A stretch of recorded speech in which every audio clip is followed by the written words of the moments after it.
In every corner of the world, from quiet villages to busy skies, people have described encounters with the unknown, stories of lights descending over fields, of figures emerging from strange craft, and of men and women taken against their will, only to return with memories they cannot explain. For decades, these accounts have been told not by dreamers, but by farmers, teachers, pilots, even children. Ordinary lives interrupted by something extraordinary. From the chilling night of Betty and Barney Hill, to the schoolyard in Ruwa, to the glowing discs over Kaikoura, each case has left behind testimony, traces and questions that remain unanswered. This series brings together 30 of the most compelling abduction and close encounter cases in modern history. Stories that still echo with mystery and perhaps with truth. If you believe these voices deserve to be heard, stay with us on this journey into the unknown, and don't forget to subscribe. Your support helps keep these mysteries alive. The Betty and Barney Hill case, 1961. On a quiet night in September 1961, a couple driving through the back roads of New Hampshire reported an encounter that would change the course of UFO history. Their names were Betty and Barney Hill. What began as an ordinary drive home became one of the most studied and debated abduction cases in modern times. The journey begins. Betty and Barney Hill were not the kind of people one might expect to be at the center of an extraordinary claim. They were a respectable middle-class couple. Barney worked for the U.S. Postal Service, and Betty was a social worker. They were also active in their church and local community. On the evening of September 19th, 1961, the Hills were driving back from a brief vacation in Canada. The couple chose the less-traveled route along U.S. Route 3 through the White Mountains of New Hampshire. The road was dark and quiet, with only the occasional rustle of wildlife breaking the silence. But somewhere along that lonely stretch, they noticed something unusual in the sky. A light that seemed to move with deliberate intent. A light in the night sky at first. Betty thought it might be a shooting star or a plane, but the light grew larger, brighter, and closer. It seemed to follow them, shifting from one side of the highway to the other. Betty, intrigued, urged Barney to pull over so they could watch through binoculars. What she saw unsettled her, a bright object spinning in the sky with multicolored lights. Barney's reaction was more cautious. As a practical man and a veteran, he tried to rationalize it. Perhaps it was a conventional aircraft, or even a military experiment. Yet as he looked closer, he claimed to see something even more unusual. Windows along the craft, and behind them, figures. Barney described them as humanoid, standing at the windows, seemingly watching the couple below. The craft descended. Closer, forcing Barney into action. Frightened, he rushed back to the car, urging Betty to drive away.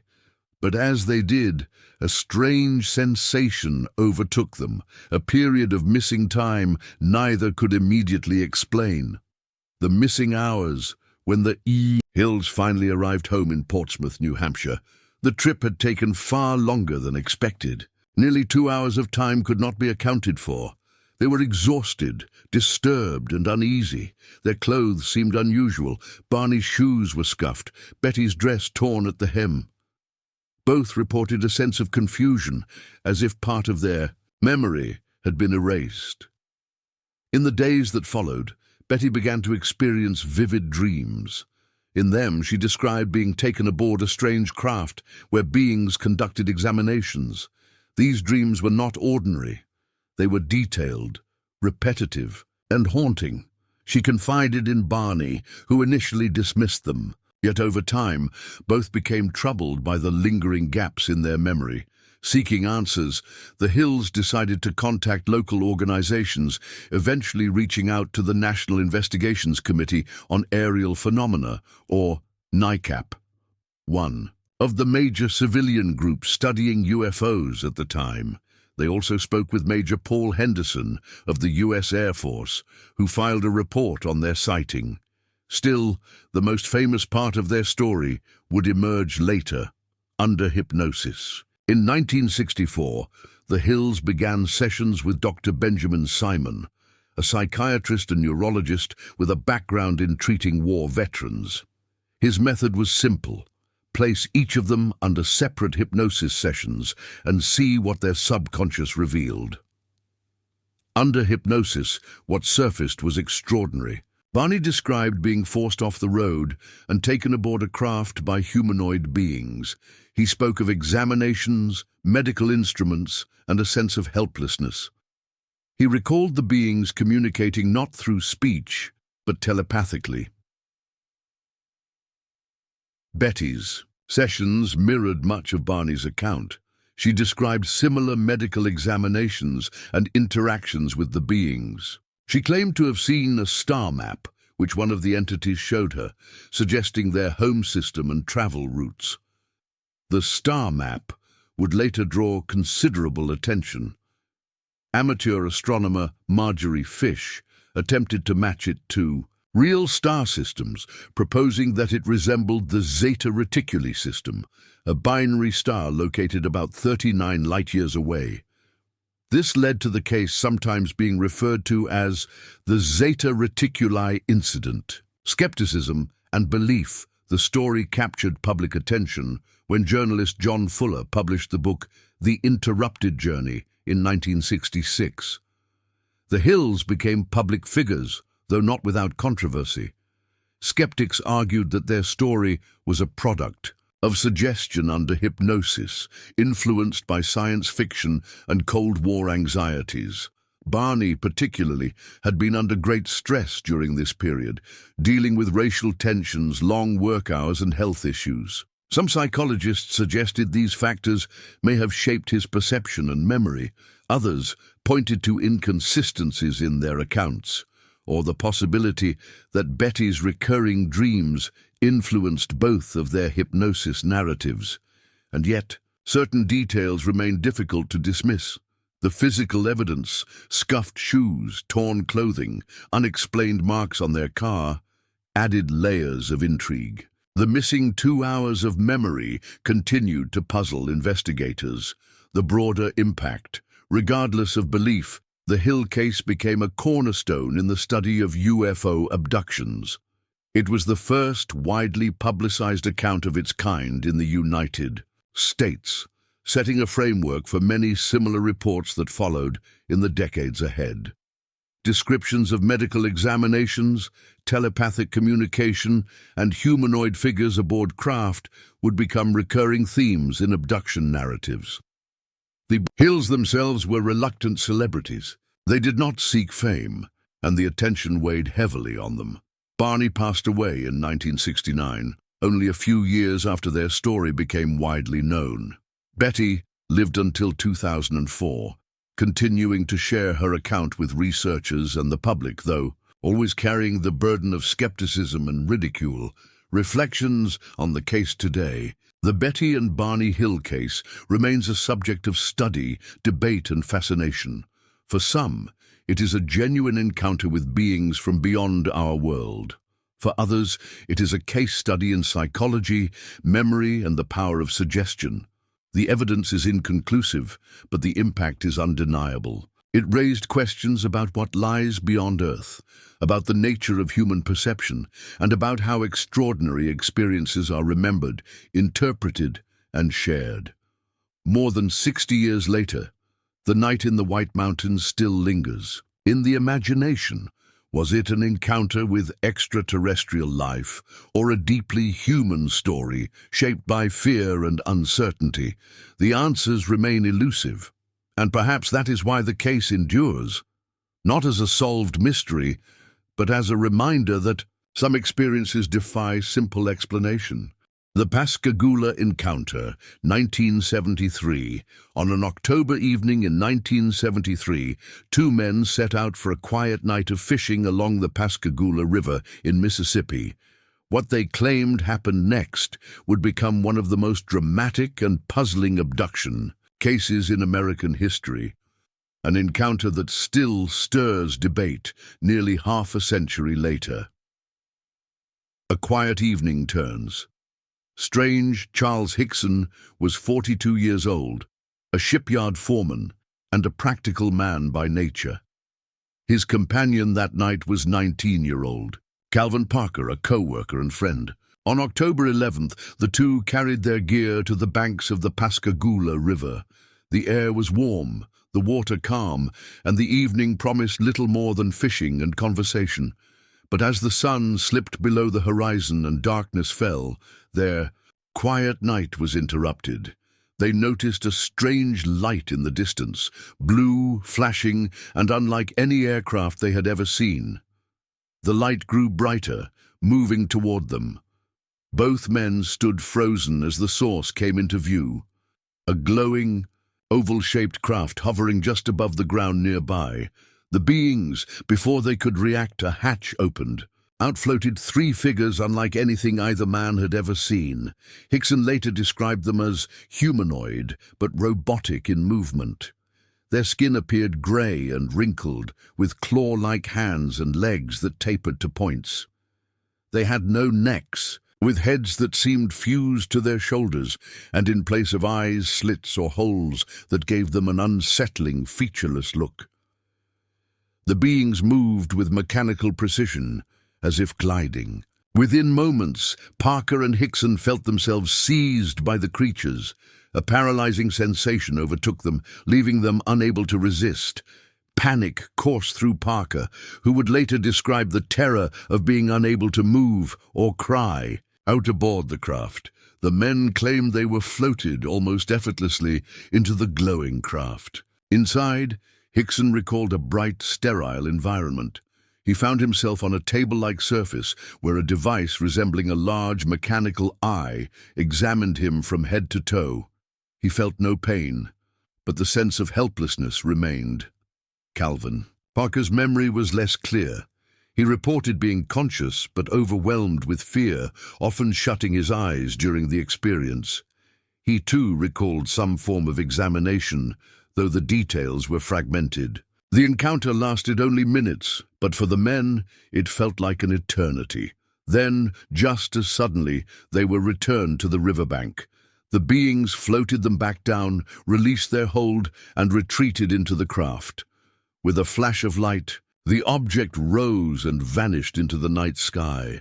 Shock and aftermath shaken, the men sat in stunned silence. Hickson tried to calm Parker, who was nearly hysterical from the fear of what they had just endured. After debating whether to remain quiet, they decided to report the incident. At around 10:30 p.m., they arrived at the Jackson County Sheriff's Office. The deputies were skeptical. UFO reports were not uncommon in the early 1970s, but most were easily dismissed. To test the credibility of the two men, the officers left them alone in a room fitted with a hidden recorder. If the story was fabricated, they expected the men to discuss how to keep their lies straight. Instead, the recording captured the men speaking in hushed, frightened tones, expressing genuine terror and confusion. Hickson repeated his description of the robotic creatures, while Parker prayed aloud, asking God for strength. To the deputies, it sounded less like a rehearsed tale and more like two men struggling to process a traumatic experience. Public reaction. The story quickly spread. Local newspapers picked it up, followed by national media. Both men were thrust into the public eye, interviewed by journalists and investigated by UFO researchers. While some dismissed the story outright, others were struck by the men's consistent details and visible distress. Charles Hickson appeared composed during interviews, willing to share the account repeatedly. Calvin Parker, on the other hand, avoided publicity. He was deeply shaken, preferring to retreat from the attention. For decades, Parker avoided discussing the event, fearing ridicule and disbelief. The Pascagoula encounter occurred during a period of heightened UFO interest in the United States. In 1973, a wave of sightings swept across the country, and the Hickson-Parker case became one of the most prominent incidents of that wave. Investigations and hypnosis in the months following the Encounter. Hickson and Parker underwent hypnosis sessions in an attempt to recover more details. Under hypnosis, Hickson repeated much of what he had already reported, describing the beings and the mechanical examination. Parker's sessions revealed deep anxiety. His account supported Hickson's in key aspects, but showed how deeply traumatized he had been. They also underwent polygraph examinations.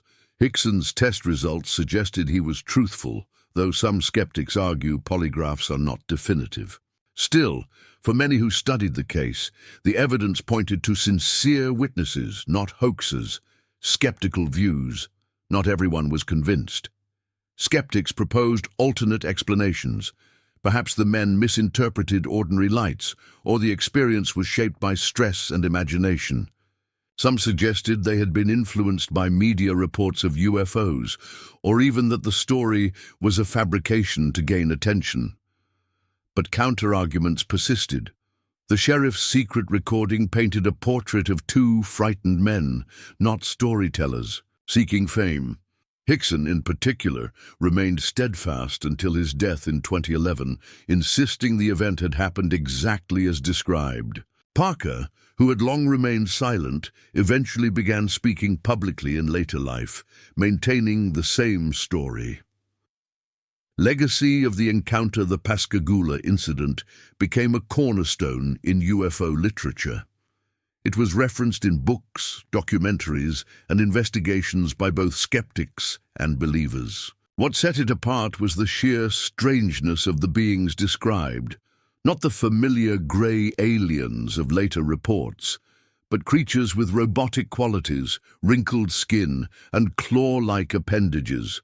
For many, this suggested either a diversity of encounters or the possibility that the experience was shaped by human perception under extraordinary circumstances.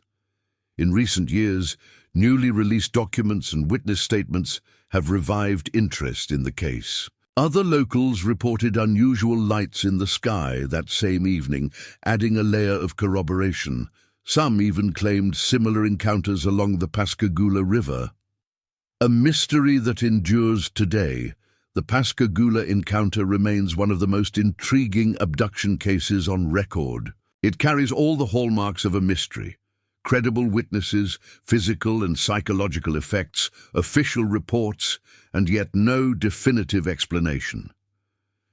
Were Hickson and Parker truly taken aboard a craft not of this world?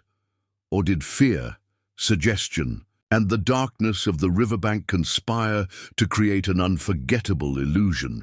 What is certain is that the experience left a permanent mark on their lives. For Hickson, it became a story he would defend until his last days. For Parker, it was a trauma he carried in silence for decades before reluctantly stepping into the public eye. And for the rest of us, it remains a reminder of how little we understand about what lies beyond our skies, and how encounters, real or imagined, can shape human lives in profound ways. The Pascagoula River still flows quietly through Mississippi, but in the shadows of its banks lingers a story that refuses to fade. A night when two men looked into the unknown and never forgot what they saw. The Travis Walton Abduction, 1975. On a cold November evening in 1975, a group of loggers driving home from work through the forests of Arizona would witness something that would thrust them into one of the most enduring UFO mysteries of all time. What followed was not just a bizarre disappearance, but a controversy that has lingered for decades: the case of Travis Walton. The workday exit was November 5, 1975. Travis Walton, 22 years old, was working with a logging crew in the Apache Sitgreaves National Forest near Snowflake, Arizona.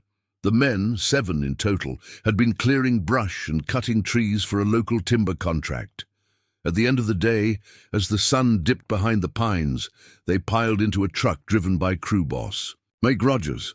The ride home was routine, filled with the chatter of tired workers. But just after dark, their attention was drawn to an unusual glow filtering through the trees. At first, they thought it might be a fire, but as they drove closer, they realized it was something entirely different. A strange light suspended in the air just above the clearing was a luminous disc-shaped object. It emitted a brilliant golden light, eerily silent against the quiet forest. The men brought the truck to a halt, staring in disbelief. Travis Walton, curious and impulsive, leapt from the truck and walked toward the glowing craft. His co-workers shouted for him to return, but he pressed on, drawn by the sight. As he approached, the object hummed with energy. Suddenly, a beam of bluish light shot from the underside, striking him in the chest. Walton's body was lifted into the air, thrown backward like a rag doll.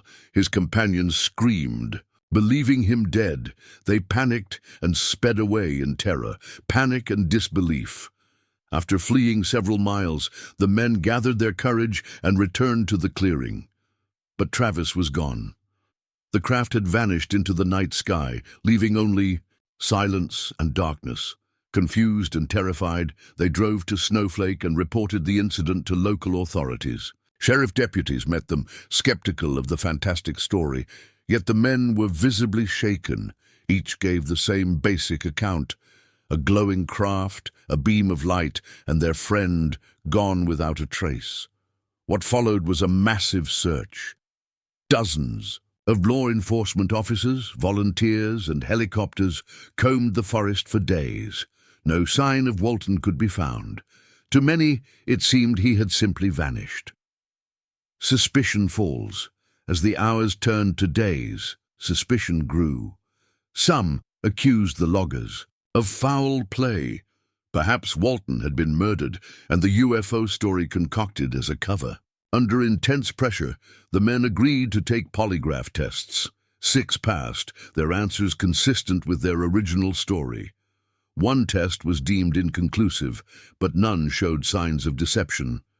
Still, Walton remained missing.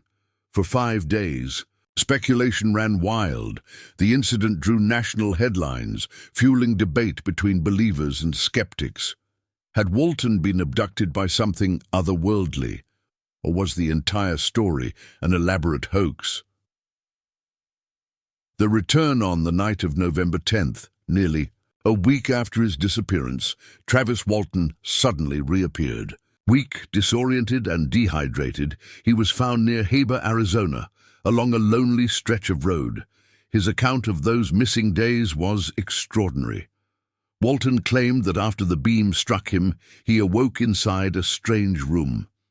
The air was heavy, the light diffuse and sterile. Around him stood beings, short humanoid figures with large bald heads, oversized eyes, and small bodies. Their appearance matched what would later become the classic description of greys in UFO lore. According to Walton, the beings performed some sort of medical examination.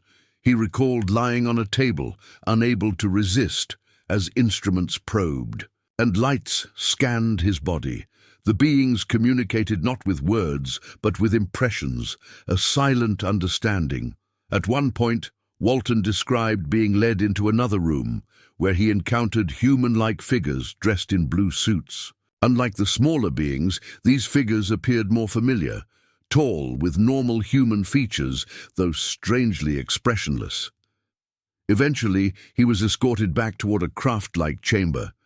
Then, without warning, he awoke on the roadside, watching the disc-shaped object vanish into the night sky. Aftermath and controversy, the story electrified the public. Walton's account, combined with the testimony of 6 co-workers who had witnessed the initial event, made the case one of the most compelling abduction narratives ever recorded. Skeptics, however, quickly raised doubts. Some suggested Walton's story was a fabrication designed for publicity or profit. The fact that Walton and his co-workers had been struggling to meet a logging contract deadline fueled speculation that the tale was a distraction from their failure. Others pointed to inconsistencies in his memory. Under hypnosis, Walton's story contained vivid but sometimes fragmented details. Critics argued it could have been influenced by science fiction imagery common at the time, particularly depictions of aliens in books and films. Polygraph tests added fuel to both sides. While many tests suggested honesty, some critics argued the methodology was flawed. Walton's supporters countered that the crew had no motive to endure days of public ridicule and official suspicion simply for a hoax. A divisive legacy over time, the Walton case became a landmark in UFO studies.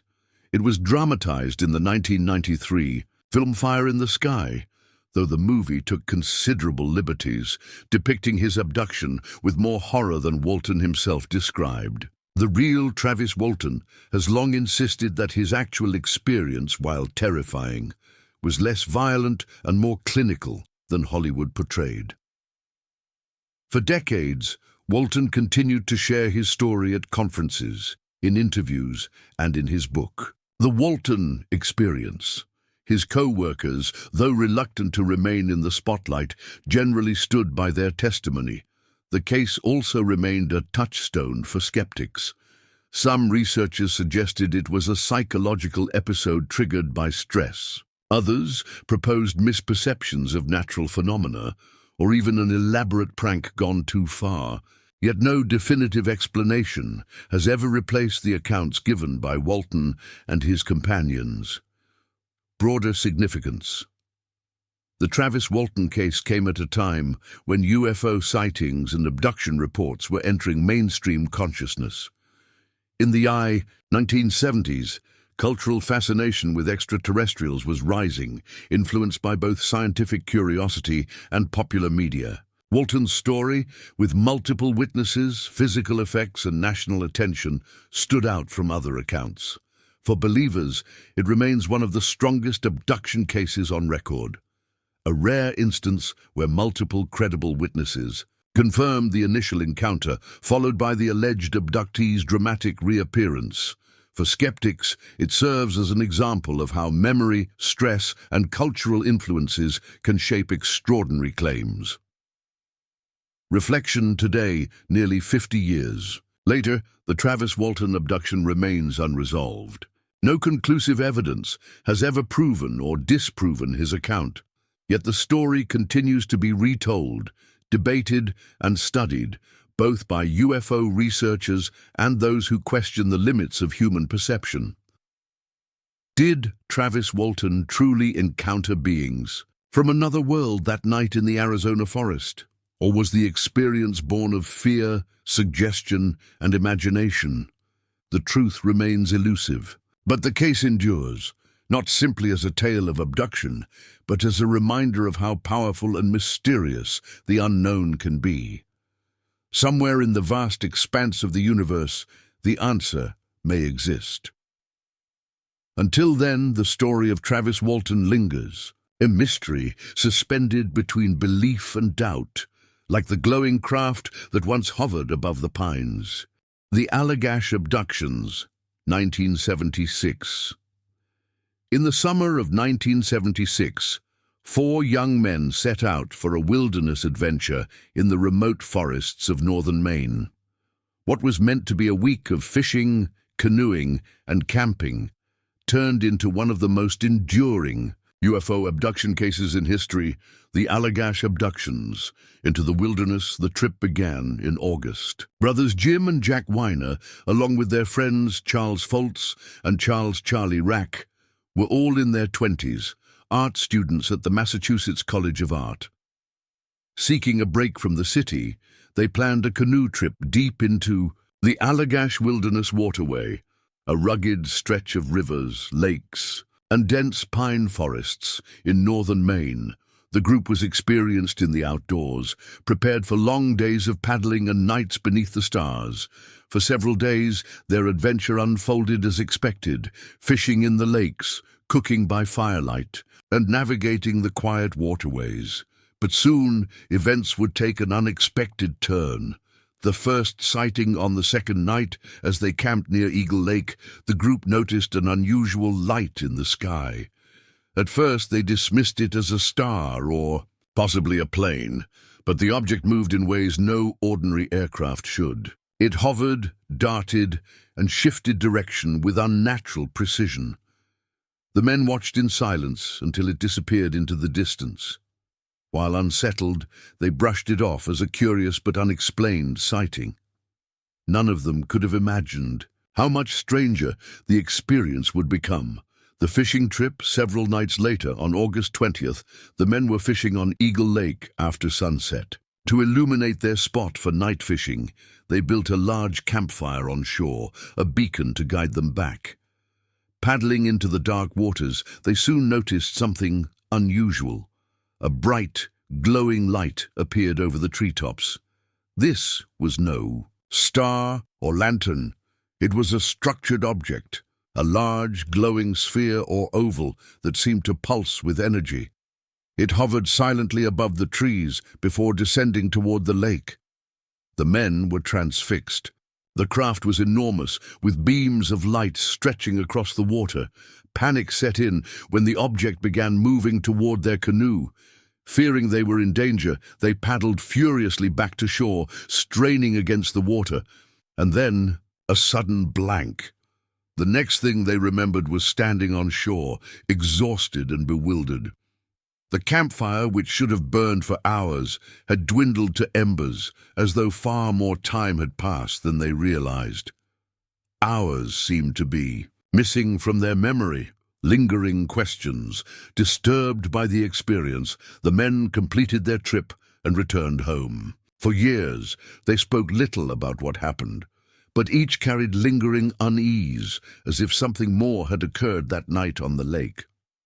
Over time, the memories surfaced in fragments, odd dreams of bright rooms, beings with large eyes, and feelings of helplessness. Eventually, they sought professional help to uncover what lay hidden in their subconscious. Hypnosis reveals a story. In the 1980s, the men underwent hypnosis sessions with Dr. Raymond Fowler, a UFO researcher and investigator. Under hypnosis, each of the four gave strikingly similar accounts of what had transpired that night. They described being taken aboard a craft by humanoid beings with large, almond-shaped eyes, the archetypal greys of abduction lore. Inside, the men were subjected to examinations. They recalled being placed on tables, their bodies scanned with instruments, and samples of bodily fluid taken. What stood out was the consistency of their accounts. Though interviewed separately, their stories aligned closely in detail and tone. Each recalled the same sequence: the bright light, the paralysis, the transport into the craft, and the clinical procedures inside. The emotional toll. The revelations were deeply unsettling. Jim Weiner, in particular, had recurring health issues. In the years following, including unexplained seizures, he wondered whether these might be linked to what had happened. For Calvin Parker of the Pascagoula case or Travis Walton in Arizona, the trauma had been immediate. For the Allagash Four, it unfolded gradually, as hypnosis unearthed experiences long buried. Each man expressed lingering fear and confusion, and none appeared to treat the story lightly. Skepticism and criticism. As with all abduction cases, the Allagash story drew sharp skepticism. Critics argued that hypnosis is prone to suggestion, and that Fowler's role as both investigator and hypnotist could have influenced the testimonies. Skeptics also pointed out that all four men were artists, capable of imagination and storytelling. Perhaps their shared experiences were shaped by cultural influences, reinforced under hypnosis. Years later, Charlie Rack expressed doubts about the abduction narrative, suggesting that while the light was real, the memories of being aboard a craft might not be. His skepticism added another layer of complexity to the case. Supporters and believers. Yet many researchers found the case compelling precisely because it involved four witnesses. Most abduction accounts are single testimonies. Here, multiple individuals described the same event independently and under hypnosis. The physical details, the missing time, the burned-down campfire, and the men's enduring emotional reactions. added weight, Dr. Fowler documented the case in detail, publishing accounts that helped cement the Allagash abductions as one of the most famous multi-witness abduction reports in UFO literature. The broader impact. The Allagash case contributed to the growing framework of abduction narratives in the 1970s and 1980s. The descriptions of beings, medical procedures, and missing time mirrored accounts from other parts of the world, suggesting either a shared cultural template or a phenomenon experienced by many. For UFO researchers, the case represented rare corroboration, 4 individuals, all describing the same extraordinary events. For skeptics, it highlighted the fallibility of memory and the risks of hypnosis in retrieving supposedly suppressed experiences. A lasting mystery today, nearly 50 years later, the Allagash abductions remain unresolved. Whether viewed as a genuine encounter with something beyond our world, a psychological episode, or a blend of both, the case continues to inspire fascination. The wilderness of northern Maine is vast and untamed, a place where silence and mystery linger. Somewhere, on the dark waters of Eagle Lake, 4 young men once looked up and saw something they could not explain. What followed, whether dream or reality, left a mark that would shape the rest of their lives.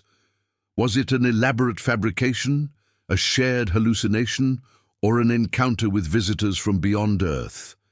The truth remains hidden, like the embers of that campfire on the lake's shore. A faint glow, a reminder of a night when the ordinary gave way to the unknown.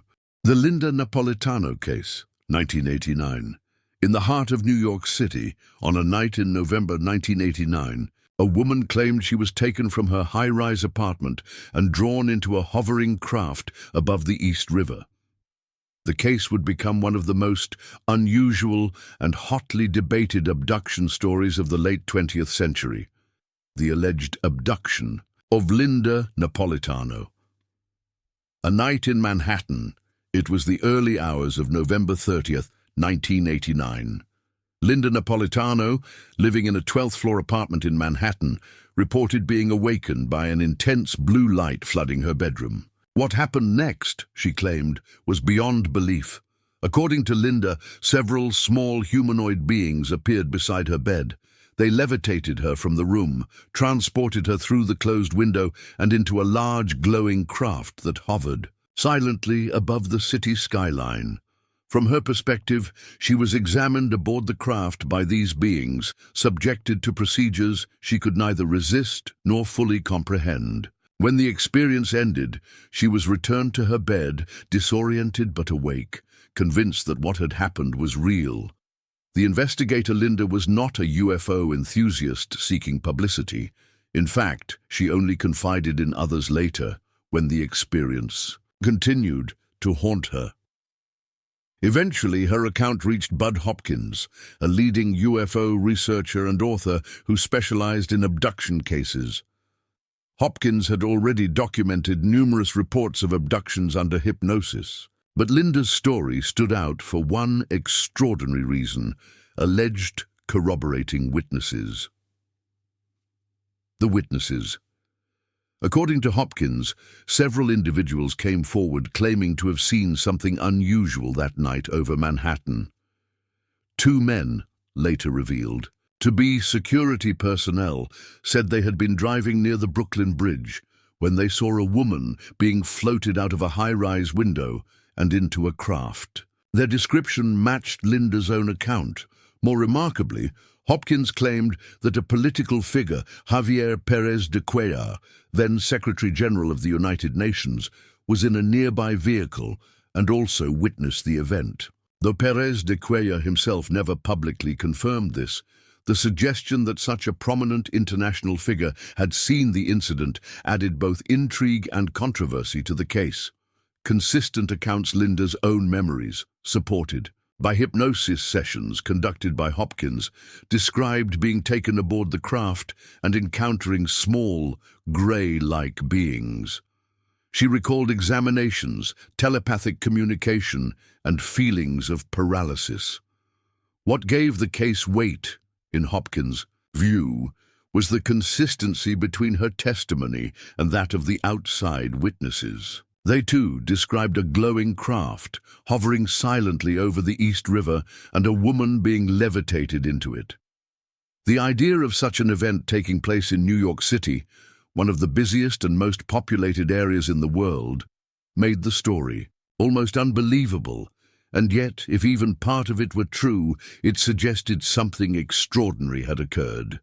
Public reaction, as Hopkins publicized the case in lectures and writings, it drew both fascination and fierce criticism. Believers saw it as one of the strongest abduction cases ever recorded, supported not just by the alleged abductee, but by multiple independent witnesses. Skeptics, however, viewed it very differently. They questioned the reliability of hypnosis as a tool for recovering memory, pointing out that suggestibility and imagination can easily shape recollections. Others argued that the witness testimonies were unreliable, often anonymous, and possibly influenced by Hopkins himself. The most extraordinary claim, that a UN Secretary General was a witness, was never confirmed. Critics suggested that this part of the story damaged the case's credibility, blurring the line between evidence and rumor. The human dimension for Linda, the experience was deeply personal and traumatic. She described feelings of violation, confusion, and isolation. The event, whether literal or psychological, shaped her life in lasting ways. Hopkins argued that she had nothing to gain by fabricating the account. If anything, her willingness to go public invited ridicule and skepticism. Supporters pointed to her sincerity and the emotional weight of her testimony as signs of authenticity. The skeptical perspective. From a skeptical standpoint, the case raises many questions. Could sleep paralysis explain the sensation of beings in her room and the experience of being unable to move? Could vivid dreams, mixed with cultural imagery of grey aliens, account for the abduction narrative? The witness accounts, while intriguing, remain difficult to verify. No physical evidence has ever surfaced. The idea that a glowing craft hovered above Manhattan without drawing wider attention seems unlikely to many. And yet, the consistency of the multiple reports and Linda's steadfast insistence that it happened keep the case from being easily dismissed. Legacy of the case. The Linda Napolitano case became one of the central stories in Bud Hopkins' research into abductions. It was included in his 1996 book, Witnessed: The True Story of the Brooklyn Bridge UFO Abductions. There, he argued that it was one of the strongest cases of alien abduction on record, particularly because of the alleged multiple witnesses. For the UFO research community, the case highlighted the challenge of separating extraordinary testimony from verifiable evidence. For skeptics, it served as an example of how stories can grow in scope, incorporating elements that strain credibility. Reflection. Decades later, the Linda Napolitano case remains unresolved. Was it a genuine encounter with something beyond our understanding, a complex psychological experience, or a narrative shaped by suggestion, belief, and rumor? What is undeniable is the effect it had on Linda herself, on Bud Hopkins' work, and on the broader discussion of UFO abductions. The story endures because it pushes against the boundaries of what seems possible. The idea of a woman being taken from her Manhattan apartment, in full view of witnesses, into a craft hovering over the East River, is either a remarkable truth or a striking testament to the power of belief and memory. And perhaps that is why it continues to capture attention, because if it did happen, even in part, then the implications reach far beyond a single apartment window in New York City. The Kelly-Hopkinsville encounter, 1955. On a hot August night in 1955, a small farmhouse in rural Kentucky became the center of a story that would echo through UFO history. What began as a quiet evening among family and friends turned into an hours-long siege by strange creatures, later remembered as the Kelly-Hopkinsville encounter. A family gathering. The Sutton farmhouse, located between the small towns of Kelly and Hopkinsville, Kentucky, was home to Elmer "Lucky" Sutton and his family. On August 21, 1955, Lucky and his wife hosted several relatives and friends. Among them was Billy Ray Taylor, who had joined them after traveling from Pennsylvania. The group spent the day in conversation and music, unwinding in the quiet countryside. By nightfall, 11 people were gathered in the modest home. None of them expected that the night would become one of the most puzzling incidents in American folklore. A strange light at around 7 p.m., Billy Ray stepped outside to fetch water from the backyard well. As he filled the bucket, he noticed a strange light streaking across the sky. At first, he thought it was a meteor. But instead of fading, the glowing object descended, appearing to land in a nearby gully behind the farmhouse. Excited and alarmed, Billy Ray rushed inside to tell the others. His story was met with skepticism, but within the hour, the household would be convinced something unusual was happening. The first appearance, as dusk deepened into night, the family's dogs began barking furiously. Lucky and Billy Ray stepped outside to investigate. Near the edge of the trees, they saw a figure approaching, small, glowing, and unlike anything they had seen before. The creature was about 3.5 feet tall, with a round head, large pointed ears, and glowing yellow eyes. Its arms extended nearly to the ground, ending in claw-like hands. Its body shimmered with a metallic sheen, as though covered in silver.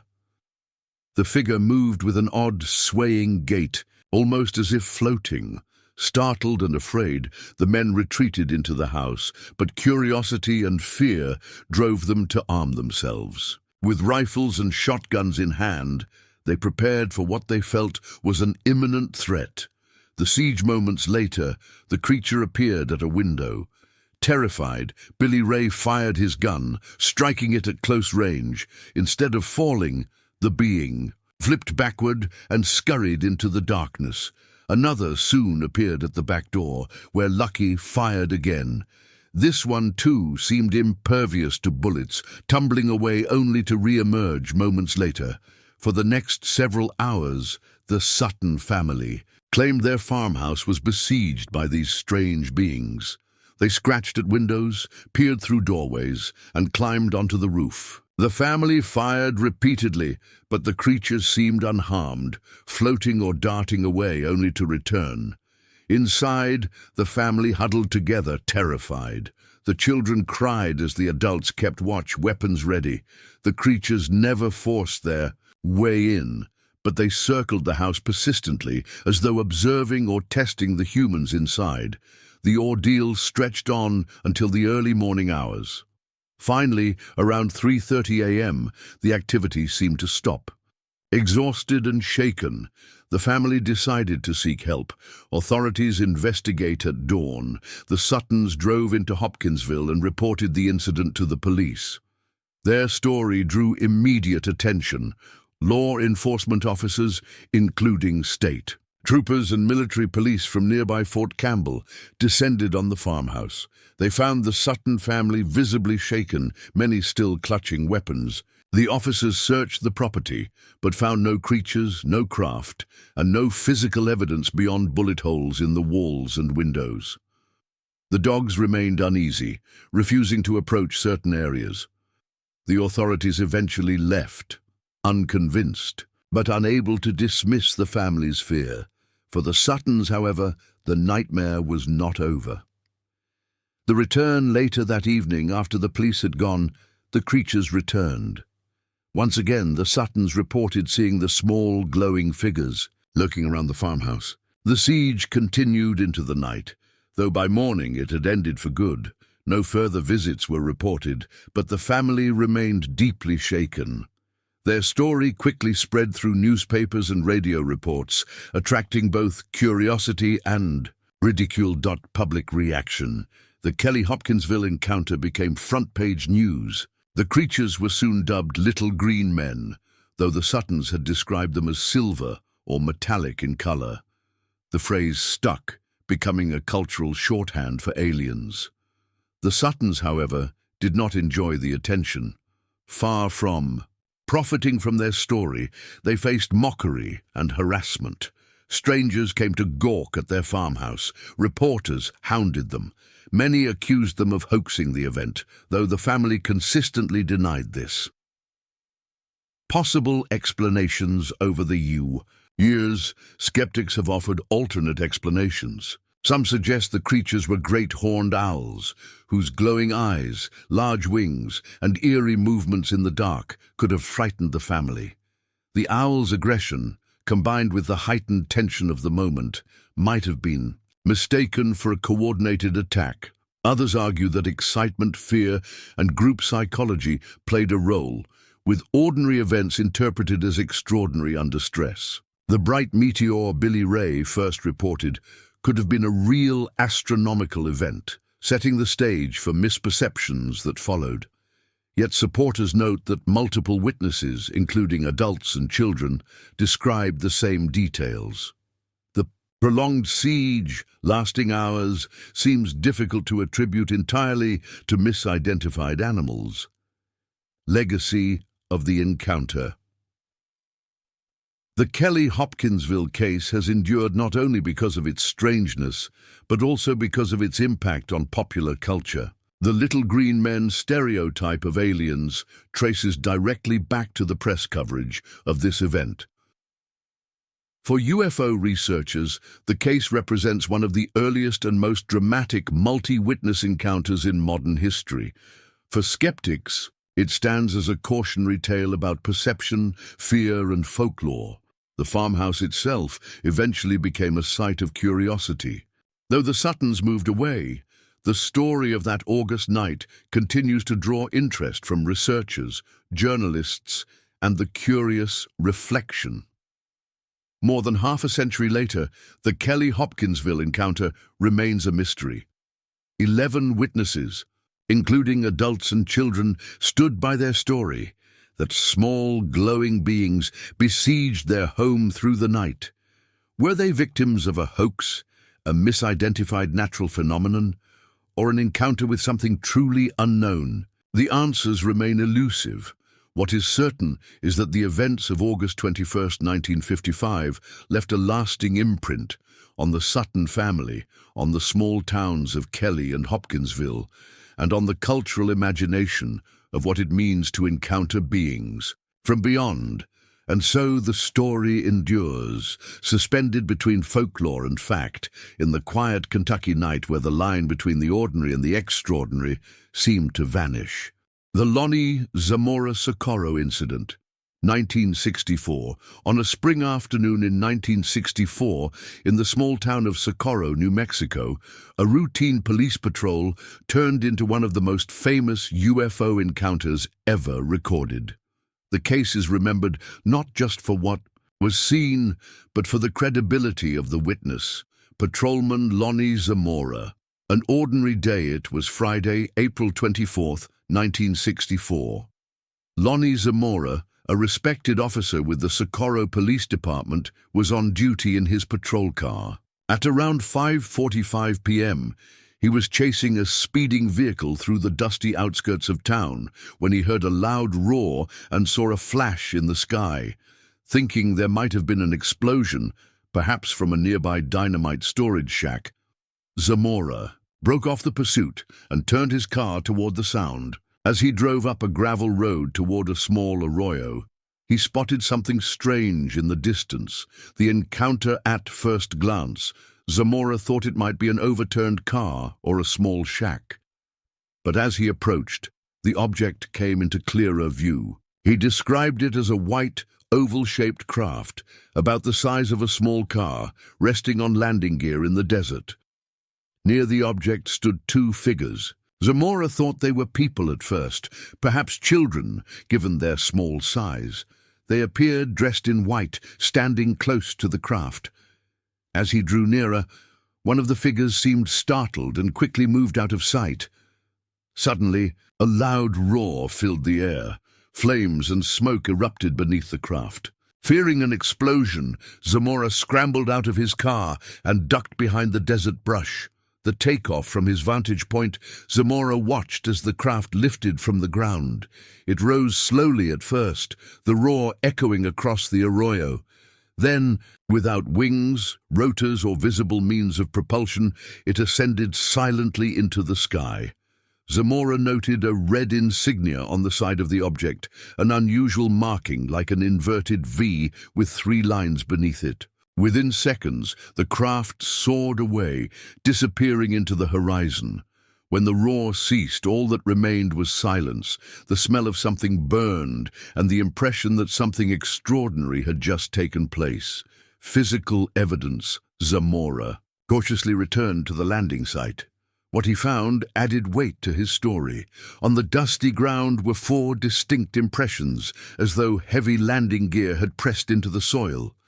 Nearby, the brush was scorched, with burned patches marking where the flames had erupted. The area smelled of something chemical, sharp and acrid. This was no simple sighting. There were physical traces, measured and photographed in the hours that followed. For investigators, it was one of the rare UFO cases that provided tangible evidence to examine. The investigation news of the incident spread quickly. Within hours, other law enforcement officers and military personnel arrived on the scene. Captain Richard Holder of the U.S. Army and FBI agent Arthur Burns interviewed Zamora within 2 hours of the event. Both men reported that Zamora was visibly shaken but consistent in his account. The U.S. Air Force's Project Blue Book, which investigated UFO reports at the time, soon became involved. The lead investigator, Dr. J. Allen Hynek, was dispatched to Socorro. Hynek, known for his cautious approach, found the case compelling. He later described Zamora as a credible witness who had no motive to fabricate the story. The physical evidence supported Zamora's account: burned vegetation, soil, samples altered by heat, and the symmetrical landing impressions. For Blue Book, it was one of the few cases officially labeled as unexplained.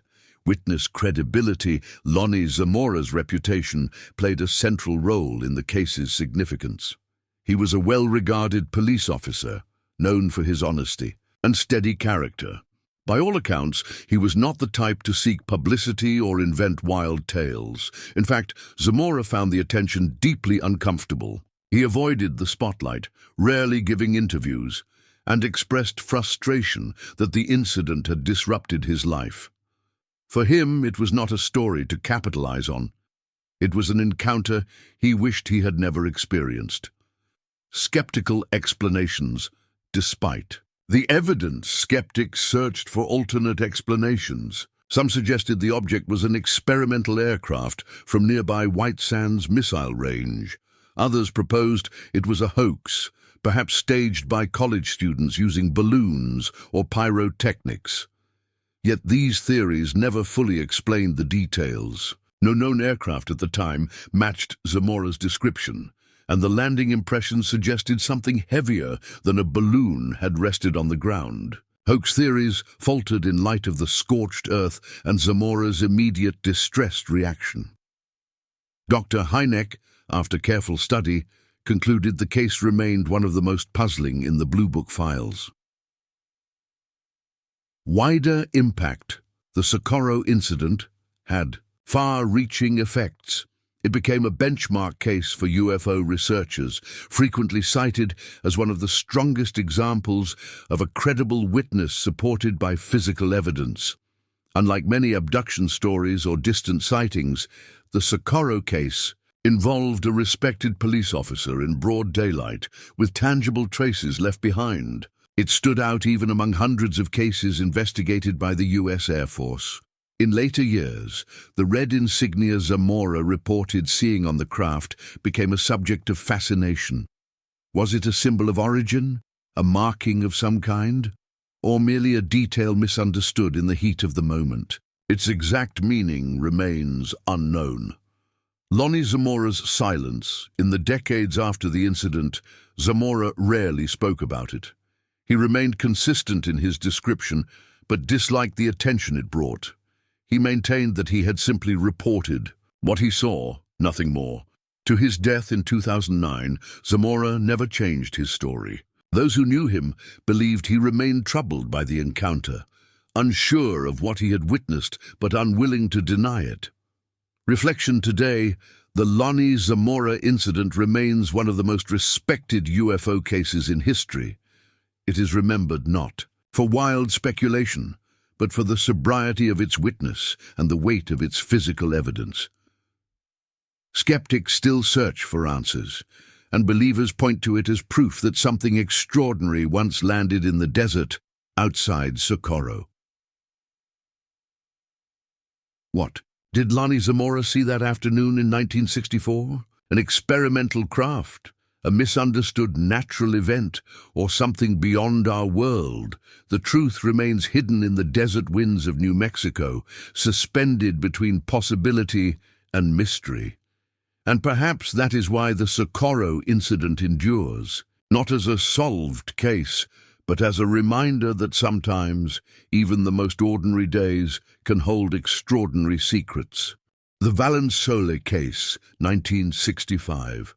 In the summer of 1965, a quiet farming village in southern France became the setting for one of Europe's most puzzling UFO encounters. A lone farmer tending his lavender field reported a close encounter not only with a strange craft, but with beings unlike any he had ever seen. Decades later, the Valenzuela case remains one of the most carefully studied and mysterious incidents in UFO history. A routine morning. The date was July 1st, 1965, in the Provence region of southeastern France. The small town of Valenzuela was surrounded by rolling hills and fields of lavender. Among its residents was Maurice Masse, a 41-year-old farmer and former military man. Known as practical, honest, and skeptical by nature, Masse began his morning, as he often did, tending his fields, at around 6 a.m. as the sun rose over the horizon. Masse noticed something unusual among the lavender rows, a strange object resting in his field. The object in the field, at first, Masse thought it might be a crashed helicopter, as military craft occasionally passed over the region. But as he approached, it became clear this was no ordinary machine. He described it as a smooth, egg-shaped craft, about the size of a small car, resting on 6 thin legs. A central support stood beneath it, and the surface appeared metallic, slightly reflective in the morning light. But what truly caught his attention were 2 figures standing nearby. The beings Masse saw 2 small humanoid beings, no more than 4 feet tall. They wore close-fitting suits, bluish-gray in color, with heads that seemed large compared to their bodies. Their eyes were oversized, dark and almond-shaped. They were examining the lavender plants with a curious, methodical manner. One of the beings noticed Masse's approach and pointed a small device in his direction. In an instant, Masse felt paralyzed. He remained conscious but unable to move, rooted to the spot, as if frozen in time. The beings then returned calmly to their craft. Masse watched helplessly as the object lifted silently into the air, rising without smoke, fire, or sound, before shooting away into the sky at incredible speed. Moments later, Masse regained his ability to move. But the encounter had left him shaken, and his field was not the same as before. Physical traces at the spot where the craft had rested. Masse found a circular depression in the soil, about 2 meters across. The lavender plants were flattened, and the ground itself seemed unnaturally hardened, as though compressed by great weight. In the center, where the support strut had rested, the soil was so compacted it resisted even his pickaxe. The plants near the site began to wither in the days that followed, their growth stunted compared to the surrounding lavender. The unusual marks remained visible for weeks, drawing the attention of neighbors, officials, and eventually investigators. The investigation. The Valençole case quickly attracted national and international interest. The French police and the gendarmerie arrived to document the site. Soil samples were taken and analyzed, with some reports indicating changes in structure consistent with extreme compression and heating. Massé was interviewed multiple times. Each time, he repeated the same account without embellishment. His reputation in the community as a serious, hard-working farmer lent weight to his testimony. He was not considered a man given to fantasy or lies. UFO researchers, including members of the French military and the French Space Agency, studied the case. It was catalogued by the French GEPAN, Group for the Study of Unidentified Aerospace Phenomena, years later as one of the country's most significant UFO cases. The human impact. For Maurice Masse, the encounter left lasting effects. In the immediate days afterward, he reported feeling extreme fatigue, sleeping more than usual. He also spoke of a lingering sense of telepathic connection, as if the beings had left an imprint on his mind. Though he disliked the media attention, Masse never retracted his story. He confided to friends that he had seen something beyond human technology and beyond human understanding, yet he remained a humble farmer, uninterested in fame or fortune. Skeptical explanations. As with all UFO cases, skeptics sought alternative explanations. Some suggested Massé had mistaken a helicopter or experimental aircraft for something extraordinary. Others proposed it was a hoax, though no motive was ever clear, and Massé never benefited financially or socially from his claim. The physical traces in the soil, documented by multiple independent parties, proved harder to dismiss. Unlike simple eyewitness accounts, the Valençole case involved measurable changes to the environment. For many researchers, this elevated it beyond mere story. Legacy in UFO research. The Valençole case became one of the most famous UFO incidents in Europe. It was featured in books, documentaries, and official UFO studies. French researchers often cite it as a classic close encounter of the third kind, involving direct contact with humanoid beings and a landed craft. It also contributed to the growing international catalogue of cases with physical evidence, similar to the Socorro incident in New Mexico the year before, where Officer Lonnie Zamora had reported a nearly identical egg-shaped craft with landing gear and markings. The parallels between the two cases raised questions. Were these encounters connected? Reflection today, nearly 60 years later, the Valençole case remains unexplained. Maurice Masse stood by his story until his death in 2004, never altering. The details. Investigators found no evidence of hoax, and the physical traces were real and measurable. Did a craft from beyond Earth land in a lavender field in southern France that morning? Or was it a profound misinterpretation, shaped by stress, fatigue, or imagination?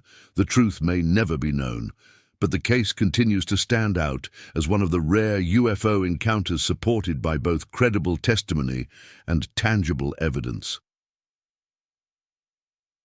In the quiet of a lavender field under the rising sun of Provence, a farmer claimed to have glimpsed the unknown. The impressions in the soil have long since faded, but the mystery remains, a reminder that sometimes the extraordinary can intrude upon even the most ordinary of days. The Trans-en-Provence case, 1981. On a quiet winter afternoon in southern France, a retired farmer witnessed something extraordinary. A strange craft descending into his garden, leaving behind physical traces that would later be studied by scientists. Known today as the Trans-en-Provence case, it is often cited as one of the most thoroughly investigated UFO landings in modern history. The setting, the date was January 8, 1981. The location, Trans-en-Provence, a small rural village in the Var, region of southern France. The witness was Renato Nicolai, a 55-year-old retired farmer. That afternoon, Nicolai was working on his property, repairing a water pump near his house. Around 5 p.m., he suddenly heard a strange whistling sound, sharp, mechanical, unlike any aircraft he had heard before. Looking up, he saw something descending into his garden. The object Nicolai described the craft as round and metallic, resembling two saucers pressed together. It was about 2 meters in diameter and less than 2 meters tall, grey in color with a faint metallic sheen. The object descended slowly, wobbling slightly, and landed on a patch of soil and gravel near his house. It remained there only briefly, less than a minute. Then, with the same whistling sound, it lifted back into the air, rose above the tree line, and flew away into the distance. Startled but calm, Nicolai inspected the site. What he found was remarkable: a circular imprint in the soil where the craft had rested, roughly 2 meters across. The gravel appeared compressed, with marks suggesting that something heavy had pressed down into the ground. Reporting the incident, Nicolai initially kept quiet, but word of the sighting reached the local gendarmerie. Given the unusual physical traces, the case was referred to GIPAN, the French government's official UFO study group, later known as GIPAN. Unlike many UFO stories, this one would receive direct scientific attention from state investigators. The investigation GIPAN investigators arrived within days, documenting the site with photographs, soil samples, and plant specimens. Their report would later become one of the most detailed analyses of any alleged UFO landing. Soil analysis. The ground where the craft had landed showed signs of compression, as if subjected to significant weight. Some reports suggested chemical alterations in the soil, possibly from heat or radiation. Vegetation study. Investigators took samples of alfalfa plants growing near the landing site.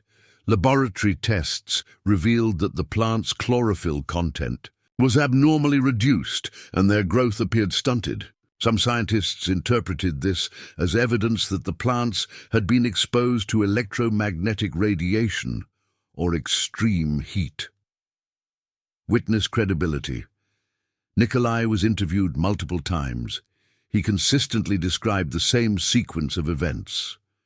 Known as a reserved, practical man, he gained little from reporting the story. For investigators, his credibility was a key part of why the case was taken seriously. The GIPAN report. The final GIPAN report concluded that a real physical phenomenon had occurred. While it stopped short of labeling the object extraterrestrial, it emphasized that the physical traces could not be easily dismissed. The report noted, the circular ground impression was real and measurable. Plant metabolism had been altered in a way consistent with exposure to energy. No conventional explanation, such as a helicopter, car, or farming equipment, fit the evidence. For UFO researchers, this was groundbreaking. It was one of the rare cases where an official government body admitted that something unexplained but physical had happened. Skeptical views. Despite the strength of the report, skeptics proposed alternate explanations. Some suggested that soil compression could have been caused by a heavy vehicle. Others argued that plant stress might result from natural variations, drought, or contamination. Critics also noted that Nicolai was the sole witness. Without corroboration, they argued, the extraordinary claim relied heavily on his testimony. Still, the combination of eyewitness report and physical evidence made the Aix-en-Provence case difficult to dismiss outright. Why this case stands. Most UFO encounters are based only on witness accounts. The Aix-en-Provence incident is different. It included a credible witness with no apparent motive to fabricate, physical soil and vegetation evidence, documented and analyzed by government scientists. a detailed, transparent report made available to the public. For these reasons, it is often cited as one of the strongest trace evidence UFO cases ever recorded. The human side for Nikolai, the encounter was not a source of fame or fortune. In fact, he seemed uncomfortable with the attention. He described the object plainly, never embellishing his story with sensational details. To him, it was simply what he had seen, a metallic craft that landed, rested briefly, and departed. Until his death in 1998, Nikolai never changed his account. Those who interviewed him remarked on his sincerity and his reluctance to speculate about what the craft might have been. Legacy of the case, the Aix-en-Provence case, has become a cornerstone of UFO research. It is regularly cited in both skeptical and pro-UFO literature, often alongside the Socorro 1964 and Valensole 1965 cases. For believers, it is one of the best documented UFO landings, with scientific evidence backing the story. For skeptics, it is a puzzle that highlights the difficulty of distinguishing extraordinary events from misinterpretations. Even within official circles, the case is unique. Gepin's careful investigation remains a model of how governments can study unexplained phenomena with rigor without leaping to conclusions. Reflection more than 40 years later, the Aix-en-Provence case remains unsolved. The evidence, soil changes, stunted vegetation, and a credible witness, resists simple explanation. Was it an experimental craft, a rare natural phenomenon, or something far stranger, a visitation from beyond our world? The truth remains elusive, but the mystery endures, etched into the soil of a quiet farm in southern France, a reminder that sometimes the extraordinary leaves its mark not only in memory but in the earth itself. The Cussack case, 1967. On a summer morning in 1967, two children in a quiet French village reported seeing something that would become one of the country's most enduring UFO mysteries.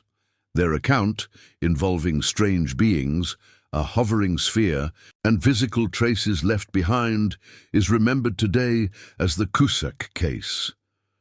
The setting was August 29th, 1967, in the small village of Cussack, located in the Cantal region of central France. The area was rural, characterized by rolling hills, farmland, and open skies. That morning, François, aged 13, and his sister Anne-Marie, aged 9, were tending to their family's cows in a field. It was a simple task in a familiar place, one they had done many times before, but this morning would be unlike any other. The strange figures. Around 10:30 a.m., François noticed movement near a hedgerow about 60 meters away. At first, he thought they were children or perhaps travelers passing through. But as he looked closer, he realized the figures were unusual. He described them as small humanoid beings, about 1 meter tall, dressed in black, with heads larger than normal. Their movements were abrupt and quick, unlike the natural gait of humans. 4 of these beings were visible. They seemed to be working around a large, shiny object that hovered just above the ground. The sphere. The object was described as a brilliant, silver sphere, about 4 to 5 meters in diameter. It floated silently, casting reflections of the sunlight. The beings appeared to be moving in and out of it, as if engaged in some purposeful activity. As François and Anne-Marie watched, one of the beings seemed to notice them. Suddenly, the group of 4 re-entered the sphere in a strange, almost jumping motion, as if being pulled upward without climbing. The departure. Once the beings were inside, the sphere began to rise. As it did, a strange effect swept over the area. François and Anne-Marie recalled a strong sulfur-like odor filling the air. Their cows became agitated, bellowing and trying to move away. The sphere ascended silently, then accelerated into the sky at tremendous speed, disappearing from view within seconds. The entire encounter had lasted only a few minutes, but it left both children shaken. They ran home to tell their father what they had seen. Initial reaction: at first, their father thought the story sounded too strange to be true. But seeing the children's fear and excitement, he contacted local authorities. Soon, the report reached the gendarmerie, who took the testimony seriously. François and Anne-Marie were interviewed separately. Their accounts matched in every detail.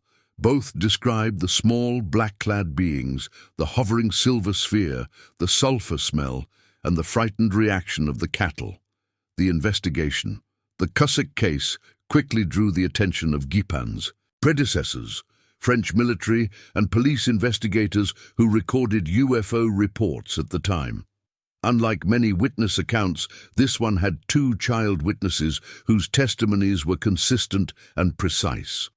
Investigators visited the site and confirmed the children's description of the scene. They noted that the grass appeared disturbed in some places, though no clear landing marks like in the Valençol or Aix-en-Provence cases were present. Still, several unusual details stood out. The sulfur odor, reported immediately, was confirmed by others who visited soon after. The behavior of the animals, disturbed and frightened, suggested something unusual had occurred. The speed of departure, as described, exceeded any known aircraft at the time. Witness credibility: François and Anne-Marie were considered credible.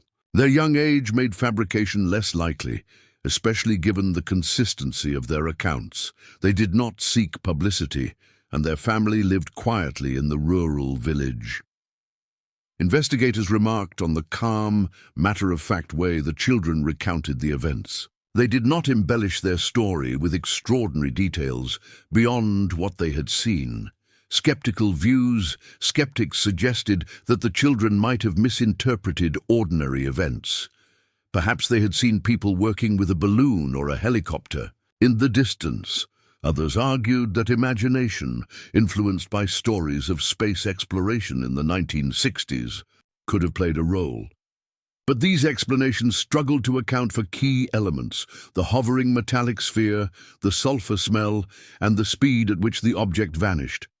Helicopters or balloons could not have accelerated away in seconds, nor would they have caused the strong odor described. Significance of the case: the Cossack encounter joined a growing list of French UFO cases in the 1960s that involved physical details and humanoid sightings. Alongside the Valençol case, 1965, and others, it helped shape France's reputation as one of the most documented regions for UFO phenomena. For Guipin, and later Guipin, the French government's official UFO research body, the Cossack case became a reference point. It highlighted the value of multiple witnesses, animal reactions, and environmental effects in evaluating sightings. The human side for François and Anne-Marie: the encounter remained a defining childhood memory.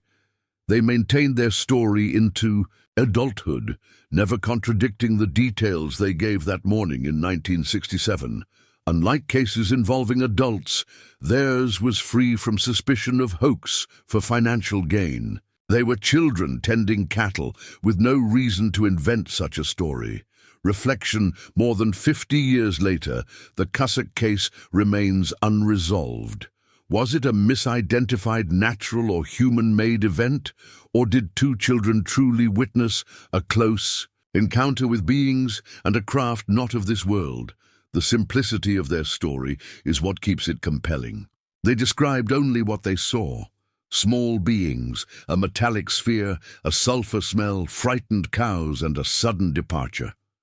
No more, no less. Perhaps that honesty is why the Cossack case endures.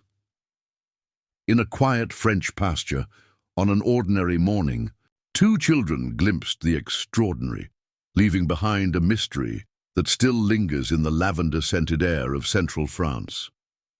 The Ilkley Moor encounter, 1987. On a misty December morning in 1987, a retired policeman walking across the windswept expanse of Ilkley Moor in Yorkshire, England, reported an encounter that would become one of the most puzzling British UFO cases. It involved a strange figure, an alleged photograph, and an unexplained gap in time. To this day, the Ilkley Moor encounter remains shrouded in mystery. The setting Ilkley Moor is a rugged stretch of highland in West Yorkshire, known for its open vistas, rocky outcrops, and unpredictable weather. It is a place of beauty, but also of isolation, often cloaked in fog and silence. On the morning of December 1st, 1987, a man named Philip Spencer set out to cross the moor. Spencer was a former police officer, newly moved to the area, and was familiar with careful observation and detail. Carrying a camera, he hoped to capture some photographs of the landscape. What he claimed to encounter that morning, however, was far from ordinary. The strange figure, as Spencer walked across the moor, he noticed movement ahead of him. A small, humanoid figure appeared in the distance, standing about 4 feet tall. It had an oddly shaped head, long arms, and appeared to gesture at him in a strange, deliberate manner. Startled, Spencer raised his camera and managed to take a single photograph, before the figure moved away toward the rising slope. He described it as not human, its proportions and features unlike anything he had seen before. Moments later, he noticed a dome-shaped craft rising silently from the valley ahead. It ascended into the mist and vanished from sight. The missing time Spencer, unsettled, continued his walk across the moor. But when he reached his destination, he realized something strange had happened. His watch was nearly an hour behind the actual time.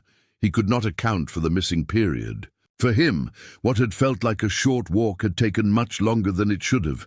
The implication was unsettling. Had he experienced a lapse in memory? The photograph. The photograph Spencer took soon became the centerpiece of the case. It shows a blurry figure in the distance, small, humanoid, with an oversized head. Skeptics argue the image is too unclear to prove anything, possibly showing nothing more than a person in the mist. Supporters claim it depicts an alien being. Photo.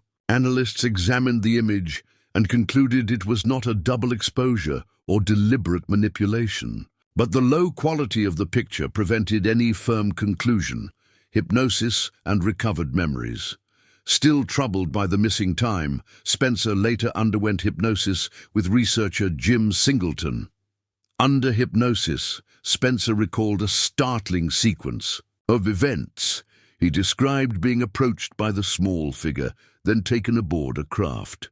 Inside, he recalled bright lights, a sterile environment, and beings that examined him with instruments. He also remembered being shown images, visions of Earth's environmental decline, warnings about pollution and human destruction of nature.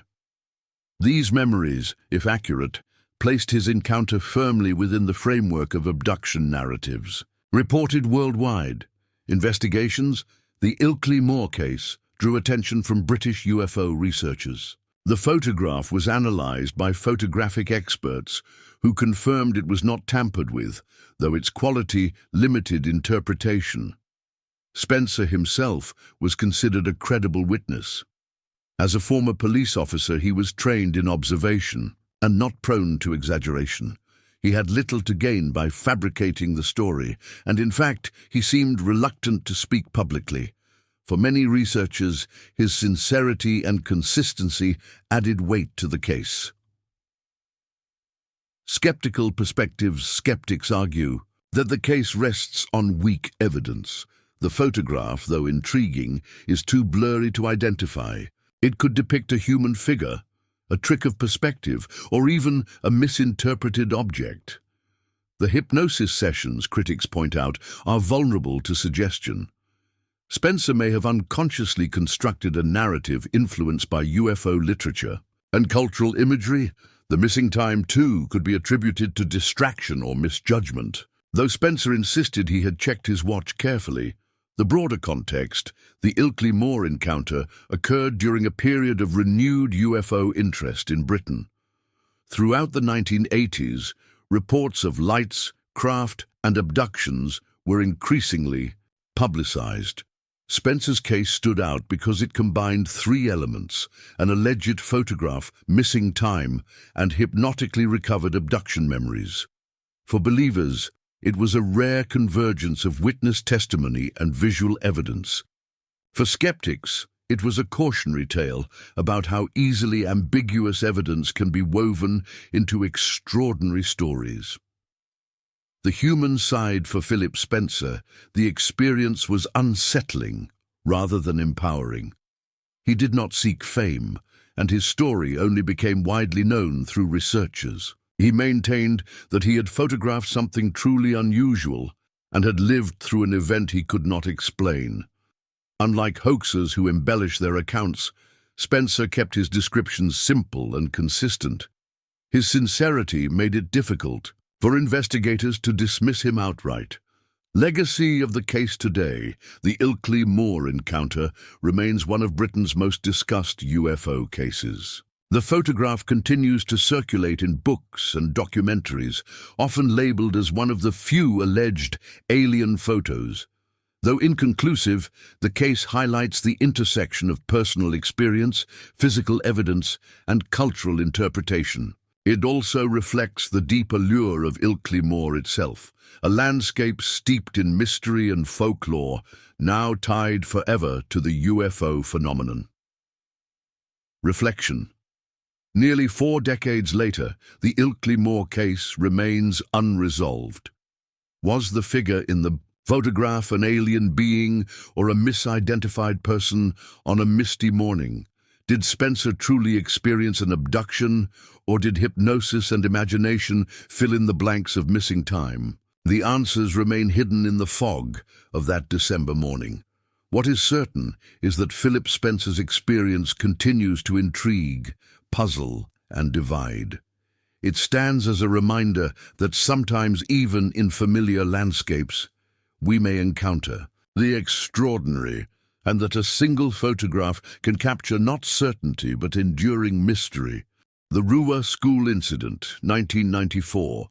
In September 1994, at a small school on the outskirts of Harare, Zimbabwe, more than 60 children reported an encounter with strange beings and a mysterious craft. Their testimony, consistent across ages and backgrounds, would become one of the most compelling UFO cases of the late 20th century. This is the story of the Ruwa school incident. The setting: the aerial school in Ruwa, a rural town about 20 kilometers from Harare, was an ordinary primary school surrounded by scrubland and open fields. It served children of various cultural and ethnic backgrounds, the sons and daughters of farmers, business owners, and expatriates. On the morning of September 16, 1994, classes were briefly paused for a mid-morning break. The teachers gathered for a staff meeting inside, leaving the children to play outside under the supervision of only a few adults. It was during this break that something extraordinary unfolded. The craft appears. The children later described seeing a shiny, silver disc-shaped object descend into a field beyond the schoolyard. It landed, or hovered just above the ground, in an area of rough brush about 100 meters away. Curious, some of the children ran to the edge of the field for a closer look. What they reported next was even stranger. Beings emerged from the object. The beings, dozens of children independently described seeing 1 or 2 small figures near the craft. The beings were humanoid but not human, short, slender, with large black eyes, pale skin, and long arms. They wore tight-fitting black clothing that shimmered in the sunlight. Some children said the beings moved with a strange gliding motion. Others recalled them appearing and reappearing suddenly, as if flickering in and out of view.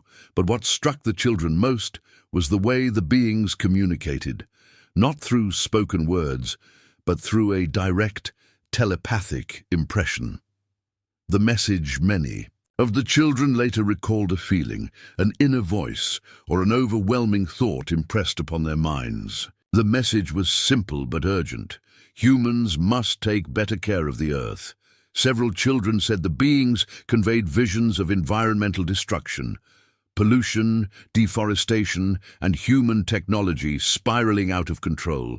For children as young as 7, this was not the kind of message they could easily have invented, yet again and again they repeated the same theme. The witnesses, when the teachers returned from their meeting, they found the playground in chaos. The children were agitated, shouting about a little man and a spaceship. At first, the adults dismissed it as a game or fantasy, but the sheer consistency of the children's testimonies forced them to listen. Over 60 students, many interviewed separately, gave accounts that aligned closely: a craft, strange beings, and telepathic communication. Some drew pictures immediately afterward. The drawings, collected later, showed strikingly similar images: a round, silver, graphed and dark, large-eyed beings. Outside investigation, word of the incident spread quickly. Within days, local UFO investigators interviewed the children and collected testimonies. But the case gained international attention when Harvard psychiatrist Dr. John Mack, a Pulitzer Prize-winning author, traveled to Zimbabwe to conduct his own investigation. Mack interviewed many of the children directly, both individually and in groups. He later stated that their sincerity was undeniable. The children were calm, consistent, and emotionally affected by what they described. He concluded that they had experienced something profoundly real, whether physical, psychological, or beyond current understanding. The teacher's perspective. The teachers had not witnessed the beings themselves, as they were inside during the break. But they confirmed that when they came outside, the children were visibly shaken. They described the group as excited, frightened, and insistent that they had seen something extraordinary. For the teachers, the sheer number of consistent accounts made it difficult to dismiss as a shared fantasy. Skeptical explanations. Skeptics have proposed several alternate explanations. Mass hysteria, that the children, unsupervised, collectively imagined or exaggerated what they saw. Cultural influence. The television media or stories about UFOs shaped their perception of a mundane event. Optical illusion, that sunlight, reflecting off metal or natural phenomena, was misinterpreted. Yet these explanations failed to fully address the consistency of over 60 separate accounts, the recurring details across age groups, and the emotional weight carried by the witnesses. Enduring impact. For many of the children, the event left a lifelong impression. In later interviews as adults, some maintained their story with remarkable consistency. They recalled not only the sight of the beings, but also the powerful message about caring for the environment.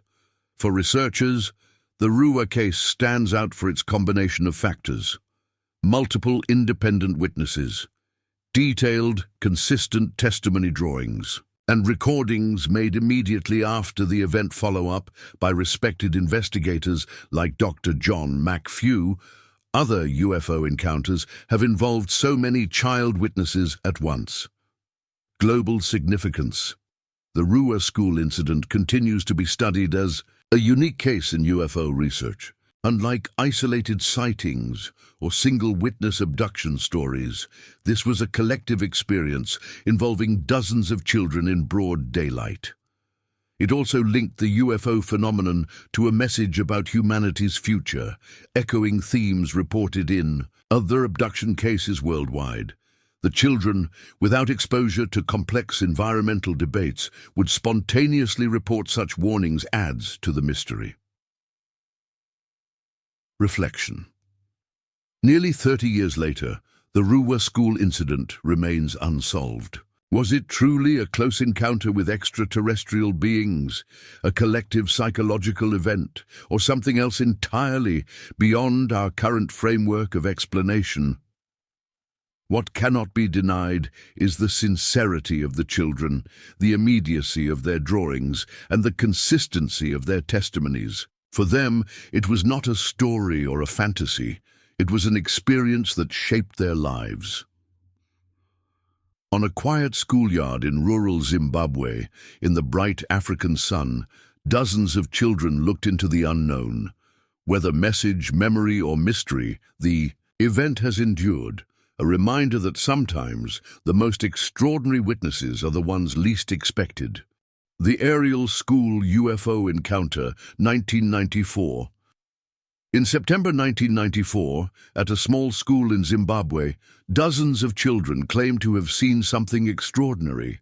A craft landing in a nearby field, and strange beings who delivered a warning about the future of our planet. Known today as the Aerial School UFO Encounter, it remains one of the most compelling mass witness UFO cases of all time. The setting. The aerial school stood on the outskirts of Ruwa, a farming town just outside Harare, Zimbabwe's capital. The school served children from diverse backgrounds, local families, expatriates, and business owners. On the morning of September 16, 1994, classes were briefly paused for a mid-morning recess. The teachers held a meeting inside, leaving more than 60 students to play outside on the dusty playground and fields beyond. It was then that something remarkable unfolded. The craft, in the field, several of the children noticed a bright metallic object in the sky. At first, it looked like a flash of light or a reflection, but soon they realized it was descending into a field of scrubland beyond the playground. They described it as a silver disc-shaped craft, glinting in the sun as it hovered or landed, about 100 meters away. The children, curious and excited, ran to the edge of the schoolyard to watch. What they saw next would leave an indelible impression. The beings from the object emerged one or two small figures. The beings were described as humanoid, but not human, short, thin, dressed in dark, tight-fitting suits. Their heads were large, their eyes oversized and completely black. The children said the beings moved with a strange gliding motion, sometimes appearing to vanish and reappear suddenly. One figure seemed to walk directly toward the children, while the other remained near the craft. For many of the students, the eyes were the most unforgettable feature, huge and mesmerizing, as one later described them.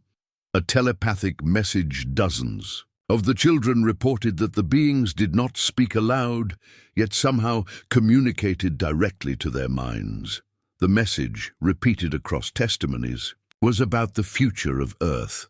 The beings seemed to warn the children that humanity was on a destructive path, polluting the planet, destroying forests, and misusing technology. Some of the children described visions of environmental collapse, burning forests, poisoned skies, and machines consuming the earth. For children as young as 7, who had little exposure to environmental debates of the time, the consistency of this message was striking. Shock and confusion. When the recess ended and the teachers returned, they found the playground in disarray. Children were shouting about a spaceship and strange men. Some were frightened, others excited. The teachers, skeptical, calmed them down and urged them back to class. But the children insisted on what they had seen. Later that day, many drew pictures of the craft and beings, simple but consistent, showing round discs and figures with large black eyes. The investigators, the story might have ended as schoolyard rumor. But local UFO researchers heard about the event and interviewed the children. Soon after, the case gained global attention when Dr. John Mack, a Harvard psychiatrist and Pulitzer Prize-winning author, traveled to Zimbabwe to investigate.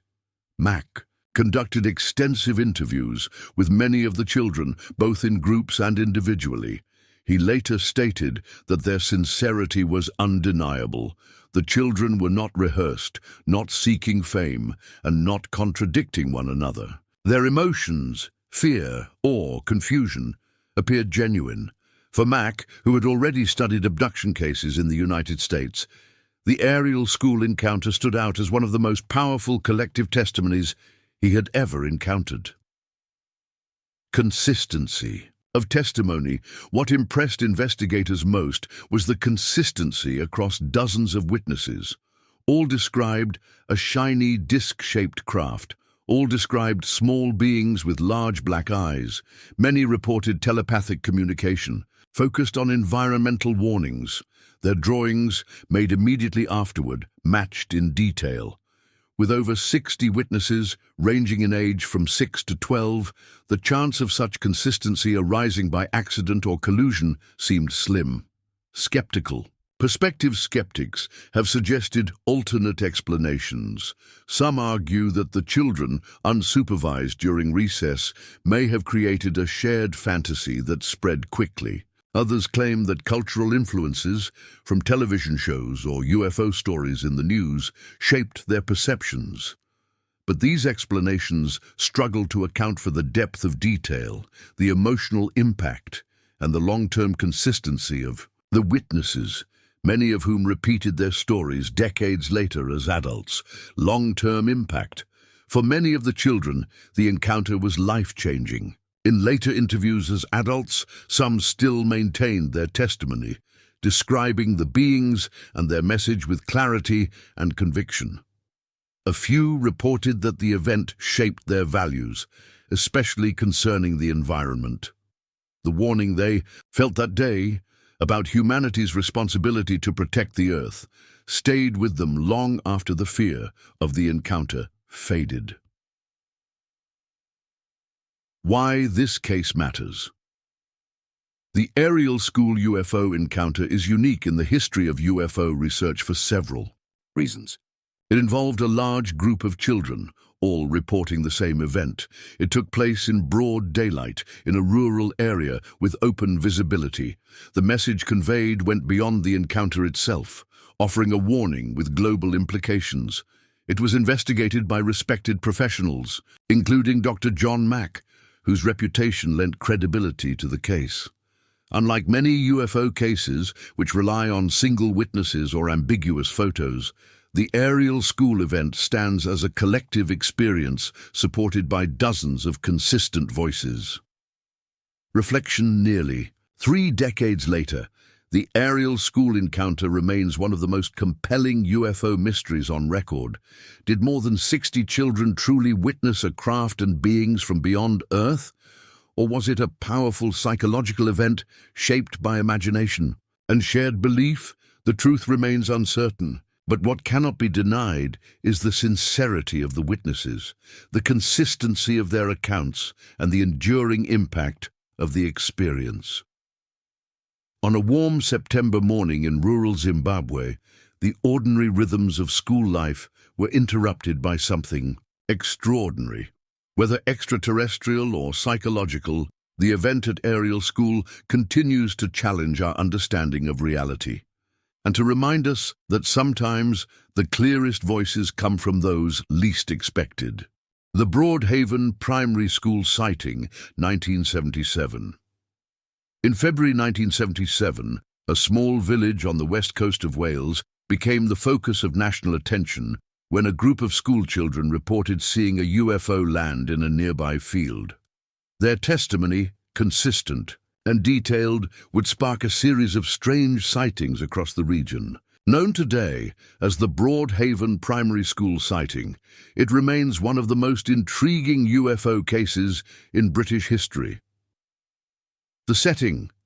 The village of Broadhaven sits on the Pembrokeshire coast in Wales, a quiet community surrounded by farmland, woods, and the sea. Life there in the 1970s was simple and unhurried. At the heart of the village stood Broadhaven Primary School, a modest building with a large playground overlooking fields. On the afternoon of Friday, February 4, 1977, a group of children were outside during lunch break when something unusual caught their attention. The object in the field, around 13 children claimed they saw a shiny, silver cigar-shaped object land in a field behind the school. It was described as about the size of a bus, with a dome on top. Some of the children said they saw a figure alongside the craft, a humanoid dressed in silver standing nearby. Others described the figure as entering or emerging from the object. The sight lasted only a few minutes before the object rose silently and vanished behind the trees. The children, excited and frightened, rushed to tell their teachers. Initial skepticism. The teachers were skeptical. Children's imaginations are lively, and UFO stories had occasionally been in the news. But the children were insistent, so much so that the headmaster decided to put their testimony to the test. He asked each child to go separately into a classroom and draw what they had seen. The results were striking. When collected, the drawings showed near identical images, a domed silver object in a field, and in many cases a figure standing nearby. Though the artistic details varied, the core elements were consistent across all the children's accounts. Media and public attention. Word of the sighting quickly spread.